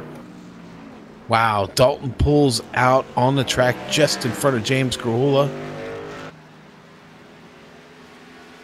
Yeah, now, James, pardon me. I was just going to say, Tyler Dalton looking to come up fast now on Jeff Ward, but Jeff Ward still about 2 seconds in front of Tyler Dalton coming out of the pit. Now with 1 lap fresher tires, in fact, and he's stretching it very fast with clean air. And we got trouble, meanwhile, though, on the Thunder Alley as Chris Scala side spins down the backstretch. Caution flags finally back out once again on lap 138. Sean, let's take a look at this replay here to see what happened. And could it be the apron again? Yes, it is. The old faithful, the apron. Scala just spins in front of track. Easy for me to say. Spins in front of traffic there, and it drops the yellow on us. You want to talk about people being off cycle now. Oh, boy. And this is going to really change up the strategy here. Just 3 cars were still in the lead lap here. Brian Yazik, Woody Mahan, and James Krahula. As Brian Yazik's going to bring it into the pits right here, along with Woody Mahan, James Krahula. All 3 of them definitely taking advantage of the situation, but There were a lot of cars still a lap down. So we're going to have to see who's the benefactor of Brutus bringing out some luck from the stands. We'll get to that in just a few seconds here as we see the pit stops coming in. We'll see who's going to be out in the front here with the pit race. James Grahula, of course, on the freshest tires after the end of that run. Everyone in those stalls trying to get as fast as stops as they can. And Yazik's down. Yazik is gone. And Yazik is very much gone. It's still going to be Brian Yazik, Woody Mahan, James Grahula, your top three. And talk about some good stops. And talk about some good luck, meanwhile, for someone who has seen a lot of success this season. Brutus is going to say hello to your American Pool Supply lucky dog in terms of Jeff Ward. Jeff Ward is your lucky dog, the fourth car, back on that lead lap. The Coastal Safety Otters lucky dog. Coastal Safety Otters, your one-stop shop for fire, life, and safety equipment. And yes, Brutus is throwing a pie in my face. Ladies and gentlemen, this is what happens when you come to the Rock through a time machine. With that, of course, Brutus bringing out a bit of luck here for Jeff Ward. A couple cars are going to have to come around, of course, to get their lap back via the wave around once it goes to 1 to green. And, of course, they did have a pit stop similar around the same time. But one person who it does somewhat benefit when you think about it, one of the cars who did not get their lead lap back when James Grahula did, Matt Murphy, when he pit a couple laps after Grahula. Scala sitting on pit lane still. I'm wondering if maybe he's getting some damage repair on that car. Indeed, I think that's what he did. He is down off the jack and away. Scala going to be a couple laps down when we get restarted here. Yeah, and right now we're looking at the cars setting up. 4 cars, of course, will come around for the wave around to move back to the lead lap. Matt Murphy, Ricky Harden, Tyrone Dalton, and Tommy Ryan. A few cars will stay about a lap down, I believe, but you can see the lights are off. And Brian Yazik will have the control car here. Just 3 cars, make it 4, are going to be on the lead lap, including the wave around cars. It's going to move now to about 8. As we set up for this restart, you see the few cars there. Of course, it's going to take a couple of seconds, about 21 seconds to get around this track on the fresh tires. And you see the first of those cars catching up to the back, Chris Scala. Sean, what do you expect with this restart here? Mayhem, total mayhem. No, actually, we had a great run there. What I expect to see is everybody fall back in line and get back to racing again. More of what we've seen, hopefully. We'll have to see if we have an error. Long green flag run once again. Lap 142 will get underway. We're approaching the 100 lap to go mark. Brian Yazik gets the gas pedal, and we're back underway here from the Rock. Boy, Yazik dropped the hammer on him quick. Very quick, in fact. James Grahula, meanwhile, to second. Jeff Ward to third. Woody Mahan dropping like a rock. Yeah, Ward shot out of a cannon, came right up through there, and I think he kind of spooked Woody. Yeah, Woody Mahan's dropping back and losing a lot of time quick. Brody Hayes trying to move by. Chris Scala battling behind. And Brian Yazik leads that lap. Jeff Ward probably going to be very hungry to get that lead back. Well, Chris Scala, he's going to go for the pass now on Brody Hayes. Contact. And we got trouble down the Thunder Alley. Hayes and Scala round. Ricky Harden now spinning right afterwards, hitting the wall, and Brody Hayes taps him to finish off the damage. Let's take a look at the replay here because this thing just got very wild down the Thunder Alley. Yeah, and Scala's just going to, he came off the bottom there. He was down on the apron. He gets his tires on the apron, and the car shoots up the track. It's right there into Brody. Everybody comes through, but on the checkup, Harden's checkup, he's going to get caught from behind by Tommy Ryan. Certainly not intentional, just nowhere to go for Tommy. We're going to check out the replay once again here as you see the trouble going on. I think he just really lost the handling of it, trying to swing to the left, back to the right, and that's when it ended up into the hard wall and bouncing off the safer barrier. A lot of damage on that car.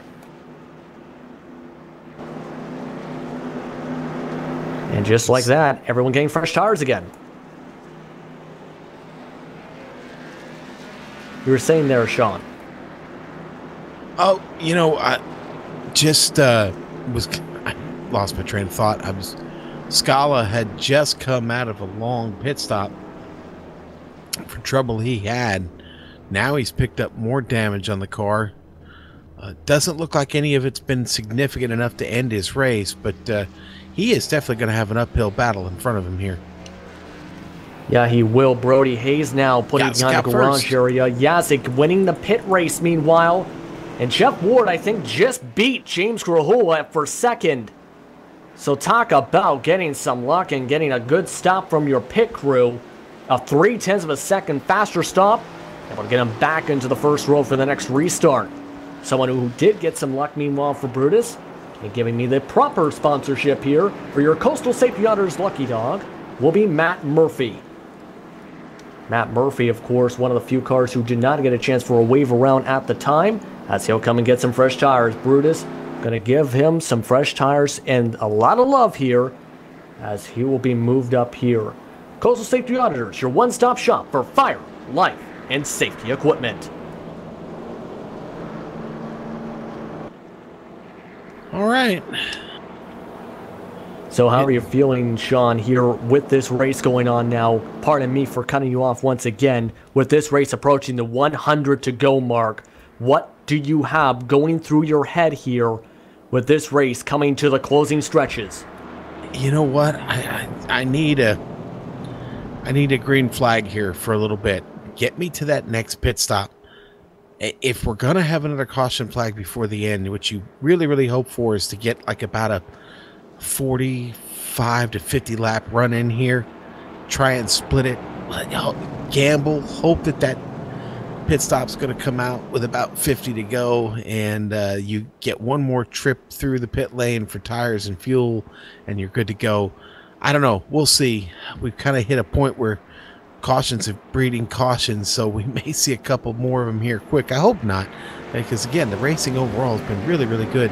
But one thing this caution did do is it allowed a couple more guys to get back on the lead lap. It's Brian Yazik going to restart this race from the point.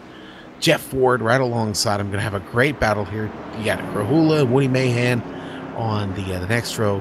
What is very possibly James Grahula's last race of the season tonight. Because of a new work schedule, he is going to be hanging him up after tonight. So James certainly fighting in a good spot to win this race. Who knows? Maybe tonight is James Grahula's night.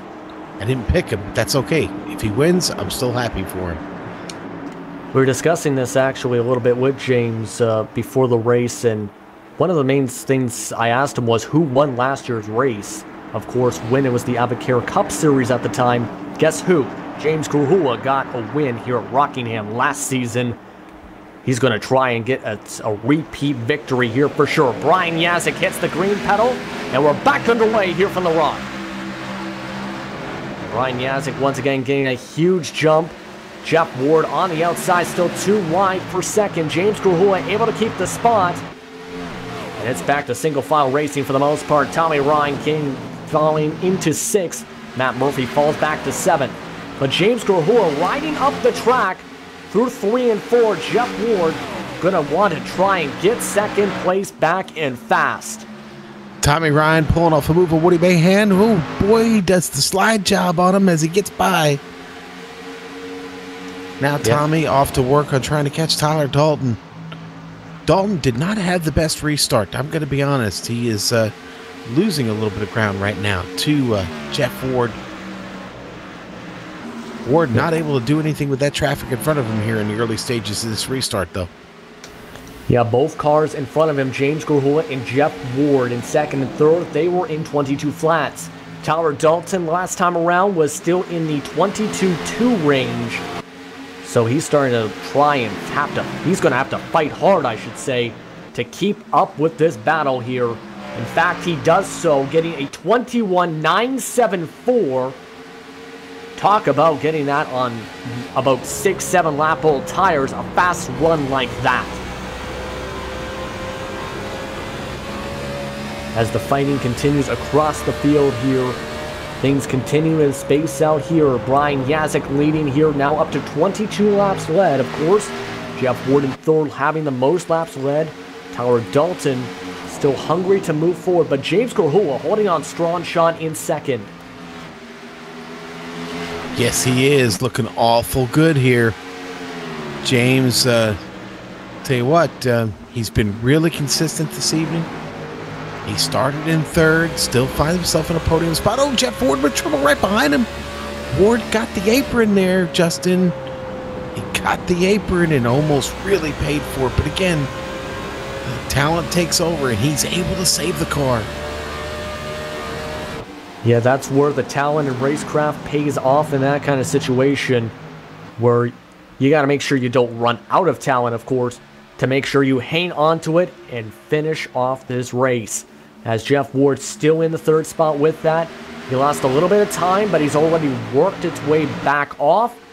And he's already back to just about where he was before getting loose in that corner a couple laps ago. But Brian Yazik in that clean air, he's starting to take off a little bit here with that battle behind him. 0.8 of a second. This is exactly what he wants to see in his mirror. Yeah, he's smiling right now from ear to ear for sure. Yeah, with gaining more and more time here as you're seeing this battle continue to unfold. As both drivers running about the exact same line, Krahula and Ward.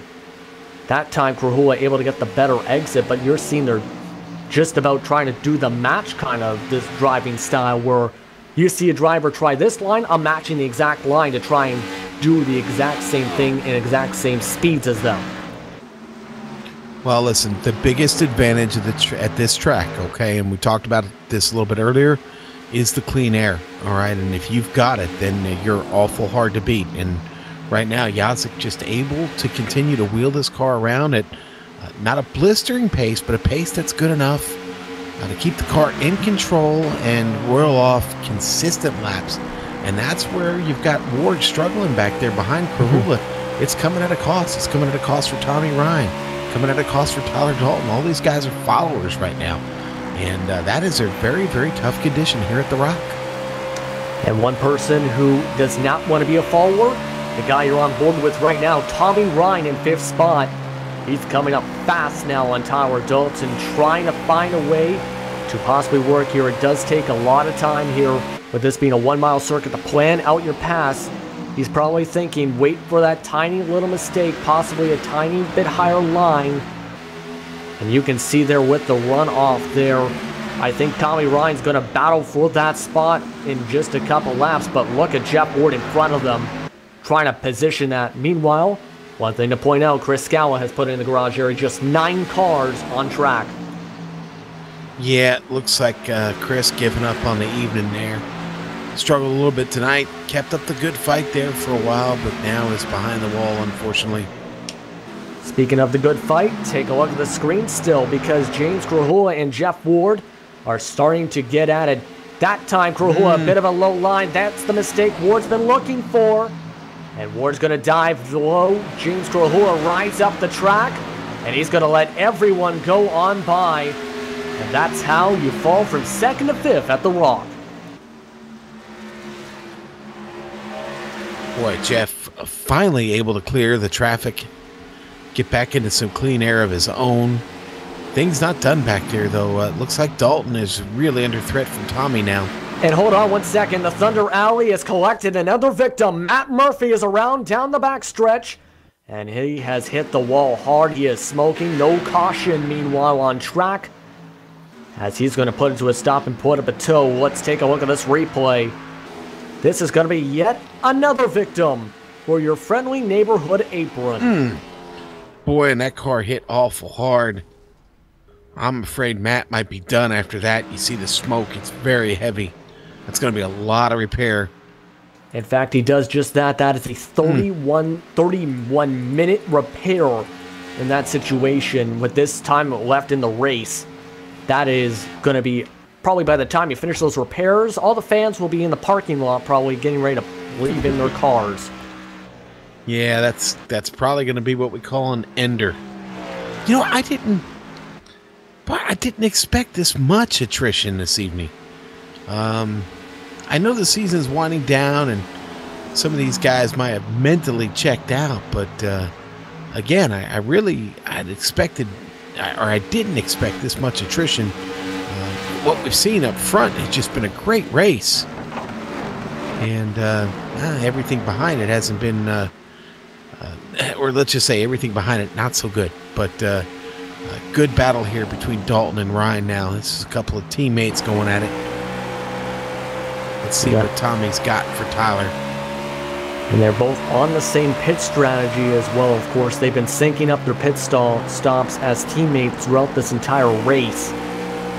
But right now, you can see that battle continuing to heat up. That time, Ryan getting a great exit out of turn 2. And right there, Tyler Dalton's just going to let him on by. Noticing as the slightly faster car in line, especially with that battle for the fall championship very close at hand.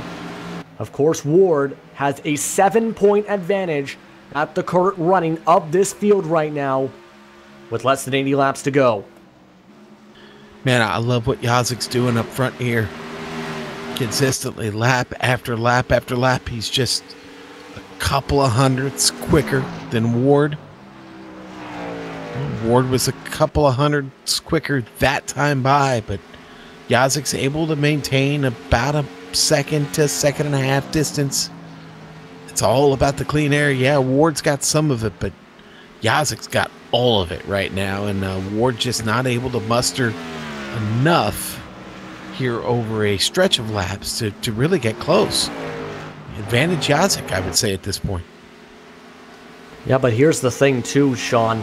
They still have to pit one more time when you think about it. The fuel run has been proven to be about 70, 60, 70, maybe 75 laps at the most tonight so far. So these guys will have to come in with about, at the least, 25 laps to go. So if you're Jeff Ward, you're trying to set yourself up to still have a good run and wait for a mistake from Yazik, but also have a good pit stop. Yeah. I don't think they're going to go that deep, Justin. I think maybe in the next, I would say, 15 laps, 15 to 20, I think you see them come in and then race it out for maybe for the last 50 to 60 laps. So I don't know. We'll see here how this works out. But right now, Yazik's in command, and he does not want to give up that time on track. So for as long as the car is comfortable, I think he'll stay out.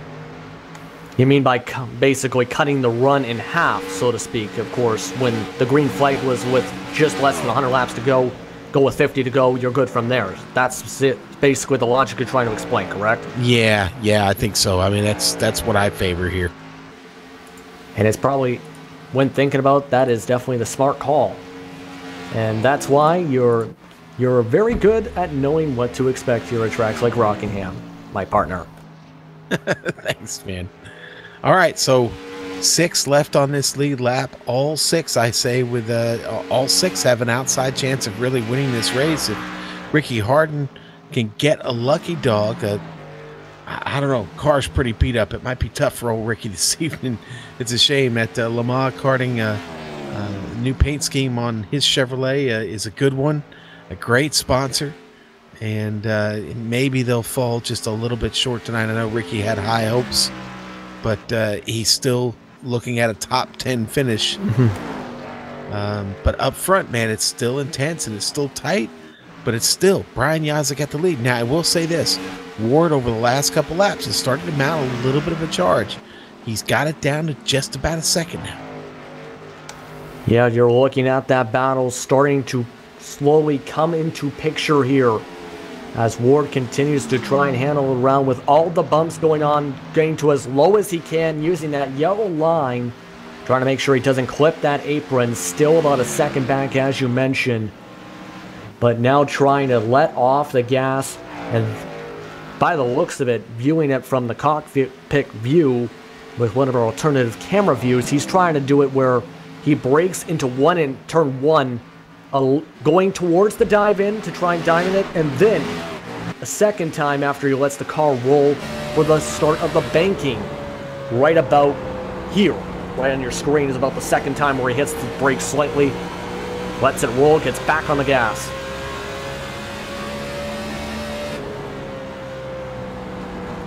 You can see The way he is tugging at that steering wheel, trying to tug it as low as he can, trying to make sure he hugs that bottom line still. And as we've been showing this view, it is now down to a 0.7 of a second lead. And that time, Ward having to slightly bob the wheel to the right to keep it a straight line. But still, it is okay. He is still hanging on to it. The talent is still showing. And he's starting to have some great exits, especially out of turn 4, compared to Brian Yazik, as Brian Yazik's having a bit of a higher line on entry.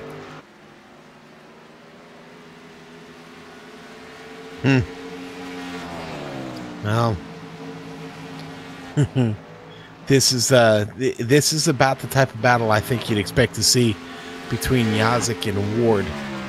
Nothing's coming easy here, especially for Ward.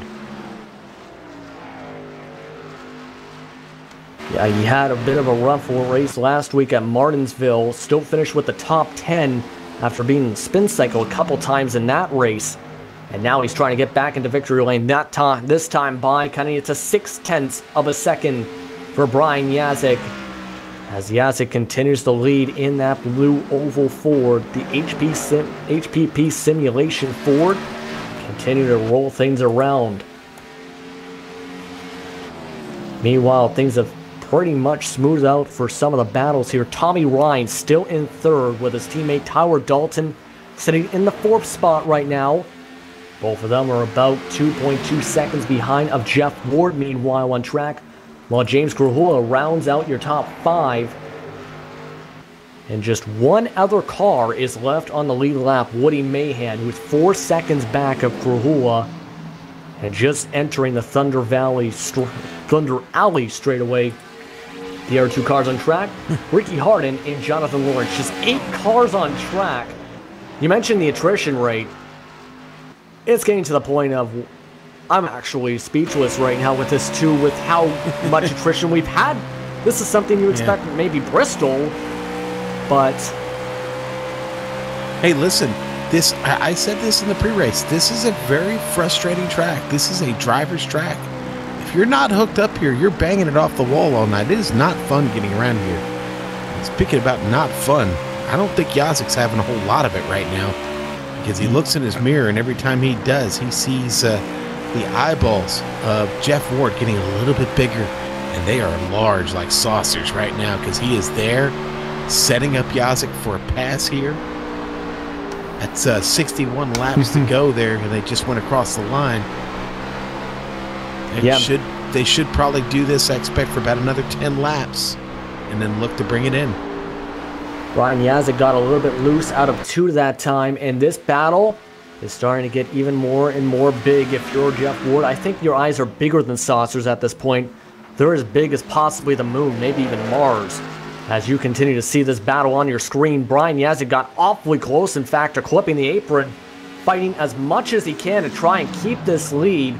If you look at the speeds, Jeff Ward is getting onto the gas a bit quicker than Brian Yazik. But they have about the exact same speed in terms of straightaway speed. But that comes to where the different braking lines comes in, because Jeff Ward still has the better, faster entrance, and then gets a bit slower, and then gets still a decent amount of speed on the exit. Pardon me, Sean. Tyler Dalton just gets back up to 3rd with a pass on Tommy Ryan. That brings James Krahula into the picture also. Krahula back there in 5th. He's looking a little faster than Ryan right now. Tommy's starting to struggle just a little bit on his 43-lap old tires. Yeah, and that pass came down the front straightaway into turn 1, in fact. And that's going to shift around this once again. Both of them possibly working together, maybe thinking about when they're going to be course coming in. You mentioned, of course, the potential of cutting this run in half at the 50 to go mark. They're just about towards that 50 to go mark here. Oh. And Brian Yazik got loose on the exit there. Jeff Ward moving to the outside. And Ward getting on the gas on the high side, trying to keep that lead. Oh, Yazik's still struggling. And Yazik, that happened on the last long green flag run, where his tires fell off a bit quicker than some of the other leaders. And that time, Jeff Ward took advantage, and he's back in the lead just like that. I think that's one of the first times, too, today where we've seen a pass like that on the outside that hasn't been on the restarts.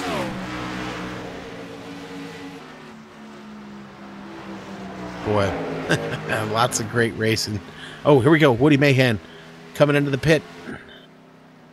Woody Mahan, the last car on that lead lap, deciding to bring it in. He was about 12 seconds back of the leaders before bringing it down that stall. Possibly trying to see if this strategy of getting some fresher tires will get him close enough possibly to battle for contention for the win here.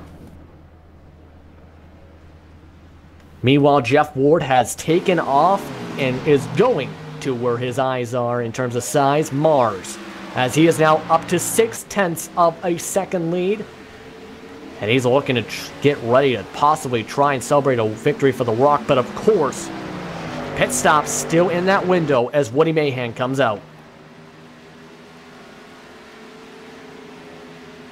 Jonathan Lawrence also joined him on that pit cycle as he starts to come out, by the way. Jonathan Lawrence now sitting at 3 laps down at the moment.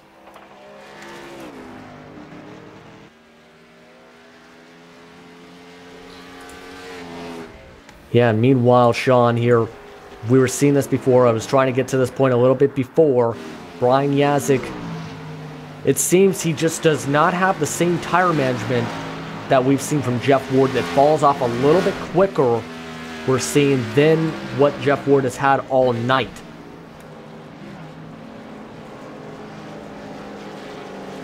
And meanwhile, pardon me, Sean, here, we have more pit stops. Jonathan Lawrence coming in a second time. Tommy Ryan right on behind him. Okay, Ryan certainly would be the domino falling that I want to keep an eye on. So Ryan getting down there very slowly. Again, I talked about how long this pit lane is. It extends all the way into the middle of turn 1 and 2. Ryan in his box clean here. There's Tyler Dalton coming down the lane now. He's going to get into his box. Tommy Ryan getting 4 tires, full fuel, and he is away. Ryan is down off the jack and out of the pit box. Oh, and he struggles getting out. And Jeff Ward bringing his machine down. Yep, as you were mentioning that, yeah, you can see Jeff Ward noticing the domino effect starting to come along, especially we have just passed that 50 to go mark here. As we approach lap 200, Brian Yazik still out in front, and he's going to keep it out a few more laps, possibly trying to hope that if he has a few more laps, fresher tires, he'll be able to try and keep an advantage, possibly, Sean. Yeah, and see, you know, while at least Jeff's in the box here, he's got a couple laps to run in the clean air, unopposed. I say that, but here comes Woody Mahan trying to get a lap back here, and Yazik's got to pull out of the way. This will actually cost him a little bit of time. But I don't think Yazik will gamble with this too long. Yeah, right now just 2 cars now in the lead lap. Yazik and James Krahula. And James Krahula, he's meanwhile running about 3 seconds behind right now here as he goes into turn number 1. Jonathan Lawrence just behind him meanwhile on slightly with fresher tires. And Brian Yazik has made the call. It's time to get some fresh Goodyear shoes. Let's see what Krahula does behind him here. Nope. James going to keep digging. That's going to put Krahula back into the lead of this race. He's still going to need 1 more stop to get this done.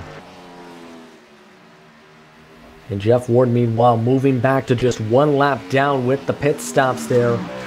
But still, James Krahula in that lead, coming through turns 3 and 4. And you see Jeff Ward, meanwhile, we're keeping an eye on that right now with where Brian Yazik is as well on track. He's still getting his tires lifted up, in fact. He's going to finish off getting his left side tires. He's off and away, calling for the exit. And Jeff Ward just passes him on the track, along with Tyler Dalton and Tommy Ryan. Yeah, Dalton back to third here. Yeah, and things are really... Pardon me, Sean. You were saying? I was just going to say, he right now finds himself about 3.2 seconds behind Jeff Ward. Now, it's not an impossible mountain to climb. Yeah, it is not an impossible mountain to climb, but of course, when you think about it, Tyler Dalton did come about a lap, 2 or 3 laps sooner than Jeff Ward, so it does make it a little bit more steeper, possibly a tiny bit more steeper than what the banking is here at this track. We've been talking about a lot even with the attrition, the good racing we've seen out in front. This track, as we mentioned, for history, has seen a lot of good racing here in terms of intensity and action throughout it, and a lot of champions in the Cup Series, when they clinch their championships here before going to the final race of the season, whether it be Atlanta or Homestead at some points, they celebrated here on the front stretch in that victory lane where that grass is here in Rockingham. Man, I can't believe how little of this race there actually is left now. You get into these green flag runs here at the Rock, and let's face it, for a 1 mile track, you get around in just over 20 seconds. It does not take long, man. Guys are starting to run out of time. Krahula's he's in a precarious position. I mean, he's trying to. I respect the strategy. I just don't think it's going to be enough this evening. The green flag runs, I think, maybe killed that strategy a bit for him. But he is in first right now, and he's able to hang on to it. Question is, for how much longer? Well, not much, because Jeff Ward is on the way, and of course, like I said, James is going to need one more stop, and when he does, they'll get those positions back, and they'll get him back really quick. Yes, indeed. He should be coming in at possibly around the 30 to go mark at the very least, if the thought process is going until the tank is dry. As you can see there, Jeff Ward still a lap down, coming up fast and going through that corner, in fact, much quicker. Of course, with those fresher tires, a 1 second difference, a lap times that time by. As here we go, Jeff Ward gets underneath James Krahula, gets his lap back, and officially we're now to 2 cars on the lead lap.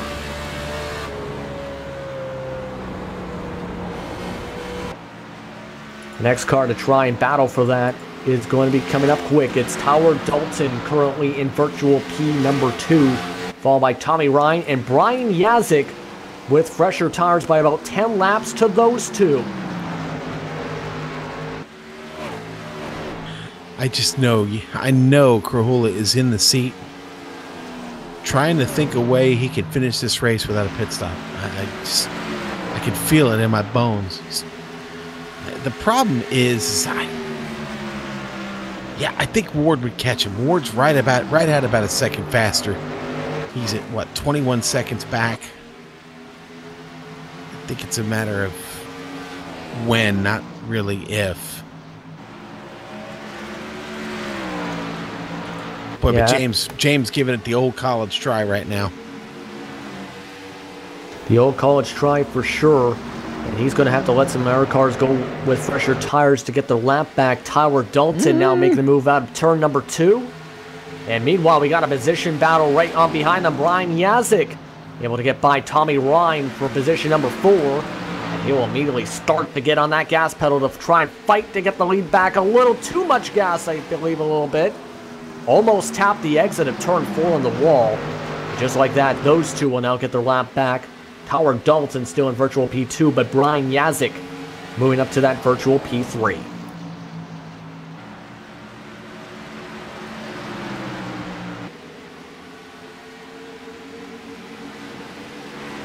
And meanwhile, the action continuing here at the Rock, as we mentioned. It is now 31 laps to go here. James Krahula continuing to lead, 36 laps led right now. But of course, someone we are still, of course, keeping the track on with the fresher tires, with the most laps led today, Jeff Ward, with 100 laps led at the moment. He's about 16 seconds back still. But as we have all discussed, that could change at the split of a second. Yeah, I think Corolla is going to stay on track until he absolutely has no fuel left or caution flag comes out, whichever comes first.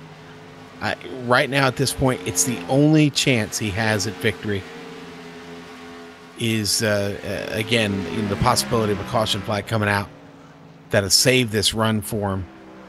But listen, the car is still turning good laps. He's keeping it off the wall, which is what I talked about at the beginning of this race, which you have to do. And pardon me second there, Sean, because Brian Yazik, meanwhile, made the move past Tower Dalton, and now he moves into that virtual second spot. As we discussed, he did come in about 10 laps later than the Unacceptable Racing teammates there. And Yazik, of course, also came in about, give or take, 4 or 5 laps after Jeff Ward came in to try and hopefully, for him, when you think about it, to try and match in terms of speed on the worn-out tires. But you can see there, Yazik still having to fight very hard. He wants to try and catch up to Ward fast. But in fact, because that little wobble out of 2, he's going to lose about 1/10 of a second of his progress. Ricky Harden, the only other car on track on the same strategy as Krahula. No big secret there. That's a couple of Unacceptable Racing drivers using the same strategy. Go figure. Ricky still out there slugging away with a damaged car. It has been damaged for about half of this race, but Ricky showing what kind of a wheelman he is this evening, keeping this car in the race. Still in 7th. Krahula going to come around and put him another lap down. And hold on 1 second. Boy, Speaking of Harden, he just got loose in front of Krahula, able to save it. And we're still going. Yep, Ricky's going to be cussing me in the morning. Yes, he will, and possibly throwing a go-kart towards your way. Yeah. But still, he is now having to fight that car there. You've seen the damage from the incidents earlier. He is still about 2 laps down, and he is trying to struggle now to keep that car going. The only other cars laps down, Woody Mahan and Jonathan Lawrence. You're seeing that car still bobbling around. And look at this, though. Corolla's starting to frustrate me because I'm starting to think he might be able to make it on fuel. No, we haven't seen anybody go over 100, but he's about to go 80. And boy, maybe he can get more out of this car. I don't know, man. I mean, Ward's catching him at an insane amount of pace. Well, it's still at a second. I don't want to say insane. It's still a second a lap. Scratch that thought process, because Ricky Harden, you mentioned, is on the same strategy. He is in the pits right now. But that may also be in due part to the tires being worn with the getting loose the past couple of laps. But now that kind of puts the spotlight on Krahula to where it's going to be still tough. It's even if he can still stretch it for a fuel run, Jeff Ward has closed 0.4 of a second in one straightaway. And he is coming up fast, in fact. Down to 5 seconds right now is the gap right now. You're seeing Jeff Ward down the Thunder Alley, while Krahula exits turn 4 while he dives into 3. And it's going to become very interesting with 20 laps to go. Sean, what time is it? Baby, it's time to drop that disco ball down and let's boogie, because this party has officially started. James Krahula is the ringleader of this party tonight, and well, let's see what he can do here. Oh no, there he is. He's giving it up. He saw the disco. He saw the disco ball coming down and said, "It's time to dance, baby. Let's get in the pits." Yep, and that's going to give Jeff Ward the lead. Brian Yazik 3.9 seconds back in second. Tyler Dalton moves to third, and Tommy Ryan moves to fourth. Woody Mahan is in line to take the 5th spot to move into the top 5, with still 8 cars on track, 19 laps to go here from the Rock here at Rockingham Speedway. That's a great job by Krahula to keep us guessing tonight. That was 83 laps he went on that stint as a monster. And Brian Yazik, I think he's trying to, meanwhile, as Krahula comes out of the pits, pardon me. But Brian Yazik, he's trying to push as hard as he can, I think, at this point. He has the fresher tires, and he's still 4 seconds back, trying to slowly but surely close that gap. Question is there enough time, Sean? I don't think so. I don't think Yazik's got enough left in the car. I don't think the difference of 4 laps is going to make much at this point. Yazik, I think right now, just concerned with bringing the car home right where he's at. I don't think Tyler Dalton's going to catch him either. Dalton's fast, but not fast enough, and not enough laps left to go here. Next time around, it'll be 15. And I just think our top 3 looks pretty settled, unless Tommy Ryan can get some kind of a run here going to Dalton. But that being said, he's got to get there, and then he's got to pass him. I don't like his chances of doing that. Dalton, pretty strong this evening and hungry for this podium indeed. Oh, hold on 1 second. Brian Yazik did a side swipe, or a side slide, I should say, coming out of turn number 2 into the Thunder Alley. He just lost all the time he's been gaining the past 15-20 laps. Let's take a look at the GSRC replay. As you see here, he's in that clean area with a 3.8 second gap. Hit the apron, almost claiming our victim. And with that slide, it lost him 0.4 of a second. Possibly, and very much so, I should say, possibly just took him out of a contention for the victory, helping secure for Jeff Ward. But one thing he does have to celebrate, though, we did mention in the pre-race that with any bonus points gained in tonight's race, Brian Yazik would secure the overall season title for the Patriot Fire Cup Series. Well, tonight, he has done that. He earned bonus points, of course, during the halfway point, meaning in 12 laps, he'll be celebrating with some champagne because you have your 2017 Patriot Fire Cup Series champion currently trying to finish things out here at The Rock. Well, I'll tell you what, it's been a great evening of racing. We talked about the attrition a little high tonight, but the racing up here up front has been great, and the strategies played out have given us a little bit of drama that we didn't quite expect. But Jeff Ward is doing what Jeff Ward does, man. He finds a way in the end to dominate these type of races, and tonight hasn't been much different. Yeah, he has absolutely dominated the whole entire night. The fastest lap on the track with a 28.185.4. The most laps led with now 101 laps led this time by, and pending any catastrophic failure, he has all but secured the fall championship. The gap after the bonus points was about 6 points. The only way he falls out of that is if something happens and he fall with before the 5 laps to go mark. Once that happens, Jeff Ward will officially secure the fall standings championship for the Patriot Fire Cup Series as well.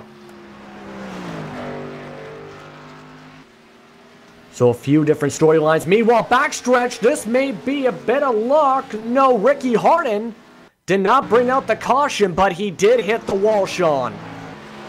Boy, oh boy. Yeah, Ricky able to keep it out of the racing line and down there under it. More damage to that Chevrolet. Ricky not giving up, though. He gets her back on track. Yeah, we've seen a couple times doing that same move where it did bring out caution. That time, it did not. Just enough out of the racing surface, a racing line, to not bring it out. He is still sitting in 7th, 4 laps down right now. As we are now down to 7 laps to go here. 5 cars on the lead lap. Jeff Ward continuing to lead now and dominating with the 4.6 second lead. Followed by Brian Yazik currently in 2nd.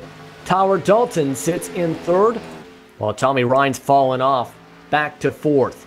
Woody Mahan, meanwhile, he's going to have to fight to keep his lead lap. Just a few meters in front of your current leader in Jeff Ward. 5 laps to go, and that just about does it for Ward in terms of the fall championship.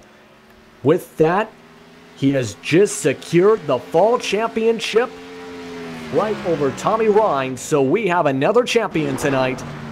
Another secured victory. And as long as Jeff Ward keeps it in front, he'll be celebrating with 2 trophies in his hands. One in the left, one in the right. Alongside that front straightaway. Be double fisting it, baby. Yep, he will be. Yes, he will be. 3 to go this time by. And 3 to go. He is just trying to keep his pace. He will not press the issue with Woody Mahan in front of him, trying to finish things off cleanly. He has continued to grow his gap after Brian Yazik had his side slide. And he's leading by 4.4 seconds. Coming to 2 laps to go here at Rockingham. We've seen a lot of different action tonight here for the American 250. And a lot of different storylines develop through this one. But tonight, it's a race of champions for the fall championship and the clinching of the season championship. As we come to 1 lap to go, Jeff Ward coming out of turn 4. And he is continuing to lead. The gap is down to 4 seconds, but it's too little too late, I think, for Brian Yazik here. As right now, Ward just moments away from getting that fall title, coming down Thunder Alley. Virtual fans on their feet as they're all set to go. Jeff Ward secures the fall title by winning the American 250. And right behind him in second place, Brian Yazik secures the 2017 Patriot Fire Cup Series Championship. And Tyler Dalton going to bring it home in 3rd. That's another podium finish for him. Tommy Ryan going to finish 4th. Wow, great run tonight for these guys up front. Great job of hanging in there and finishing this one when, you know, a lot of guys had trouble and weren't able to finish this race tonight. But big cheers to the guys who did. And we're going to stick around for a couple seconds because Brian Yazik going slow in turn 4. You know what that means. With the clinching championships tonight, it's not going to be just 1 burnout, folks. It's going to be 2. Jeff Ward with the victory and the fall championship. Brian Yazik, take off those rookie stripes, man. You deserve the championship this season with the consistency this season. It's time to celebrate here at The Rock. As Ward does the slide, we'll take a short, quick commercial break here on GSRC. And we'll be back here to look at your results and speak with your champions and winners from tonight's race, the American 250. You're watching the Patriot Fire Cup Series on GSRC.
Welcome back, everyone, to GSRC's coverage of the Patriot Fire Cup Series, as it's time for the post-race after a wild American 250, and we're going to look at your finishing results here for tonight's race.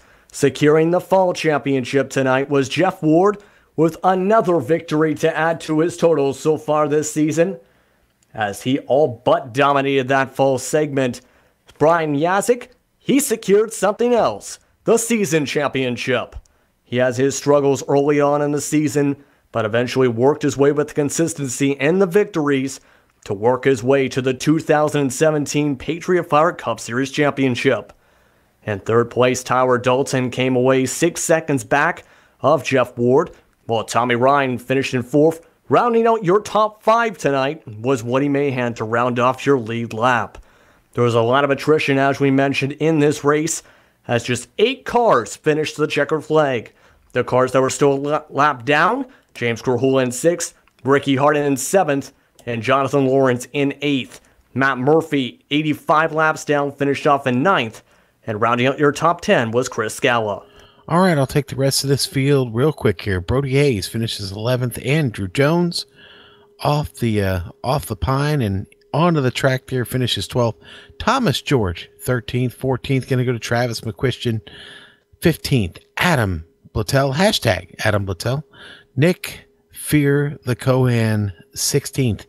Paul Pepper, 17th. 18th place going to go to Norm Pelletier this evening.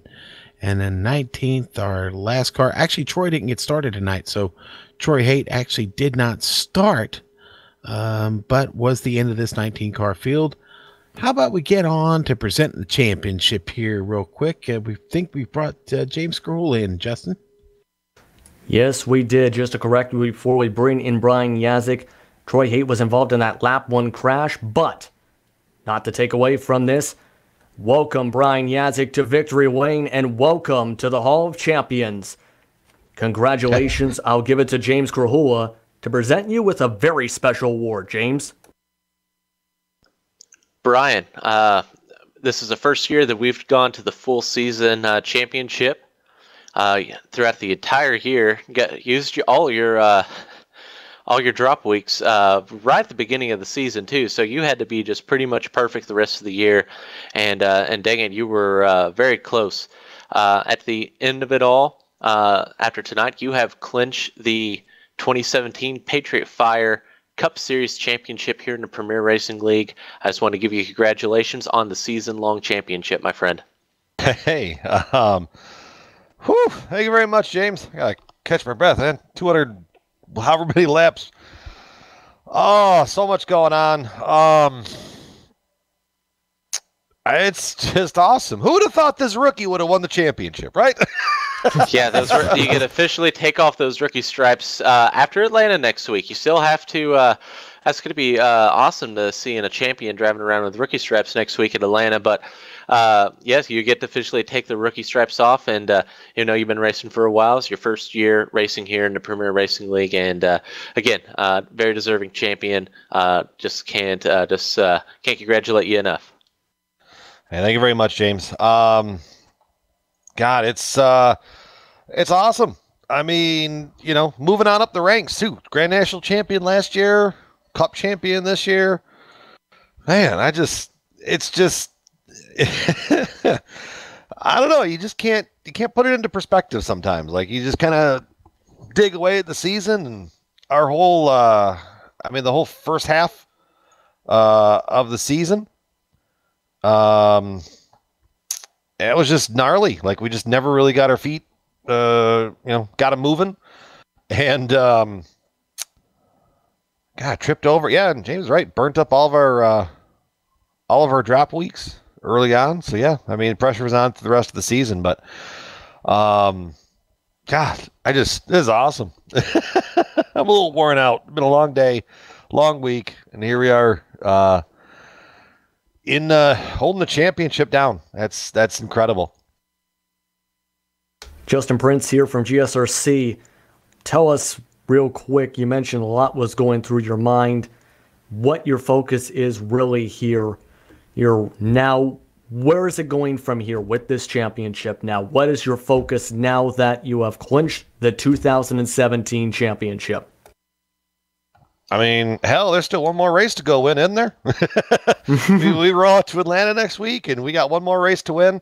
We're going to try. I might have to, it's actually kind of funny that, it's actually kind of funny because I might not make it next week. There was a work thing that's going down, so I'm not quite 100% sure where that stands at the moment, but we're going to try our damnedest to be there. Work be damned. The hell with it. Yes, work be damned, I guess. But we also had a second champion, as you know, and it just so happens to be your teammate from Pedal Motorsports. How would you like to present him with a special award as well, on top of the American 250 victory? Yeah, Jeff Ward bringing it down into the house and just having a phenomenal. Here, I'll be honest. If it wasn't for the first segment that was kind of rough for you, heck, this would probably be your championship here at the end of it. But you have personified just what it takes to be successful, never give up, keep on digging, keep on sending it into the corners. So congratulations on your fall segment championship as well. Yep, thanks, Brian. It was, like you said, a rough first segment. We were pretty much doomed from the start, so just had to keep digging. And, we got a lot of wins there midway through and towards the end of the season, but getting a championship would have been nice. But I'd like to say congrats to you on that. You drove a hell of a season. And I was just sitting there thinking you also helped to run the league and you won a championship, so talk about multitasking. But yeah, great job, man. It's been a blast all year, and I'm hoping we can just start out next season with the momentum that we finished this season with, and hopefully I can get up there and contend with you for the thing. Absolutely. I'm sure the boys over there in the booth want to have a word or two with you too, Jeff. Yeah. Yep. Do you want the first question, or should I, Sean? Go ahead, Justin. Yes, thank you very much. Of course, Jeff Ward, you came away not with just a win. Of course, you clinched that fall championship tonight. Tell us what is going through your head, especially after coming in here with a very close battle to try and get that fall championship with Tommy Ryan. Yeah, Tommy kept us honest for sure, all the way up to this race here.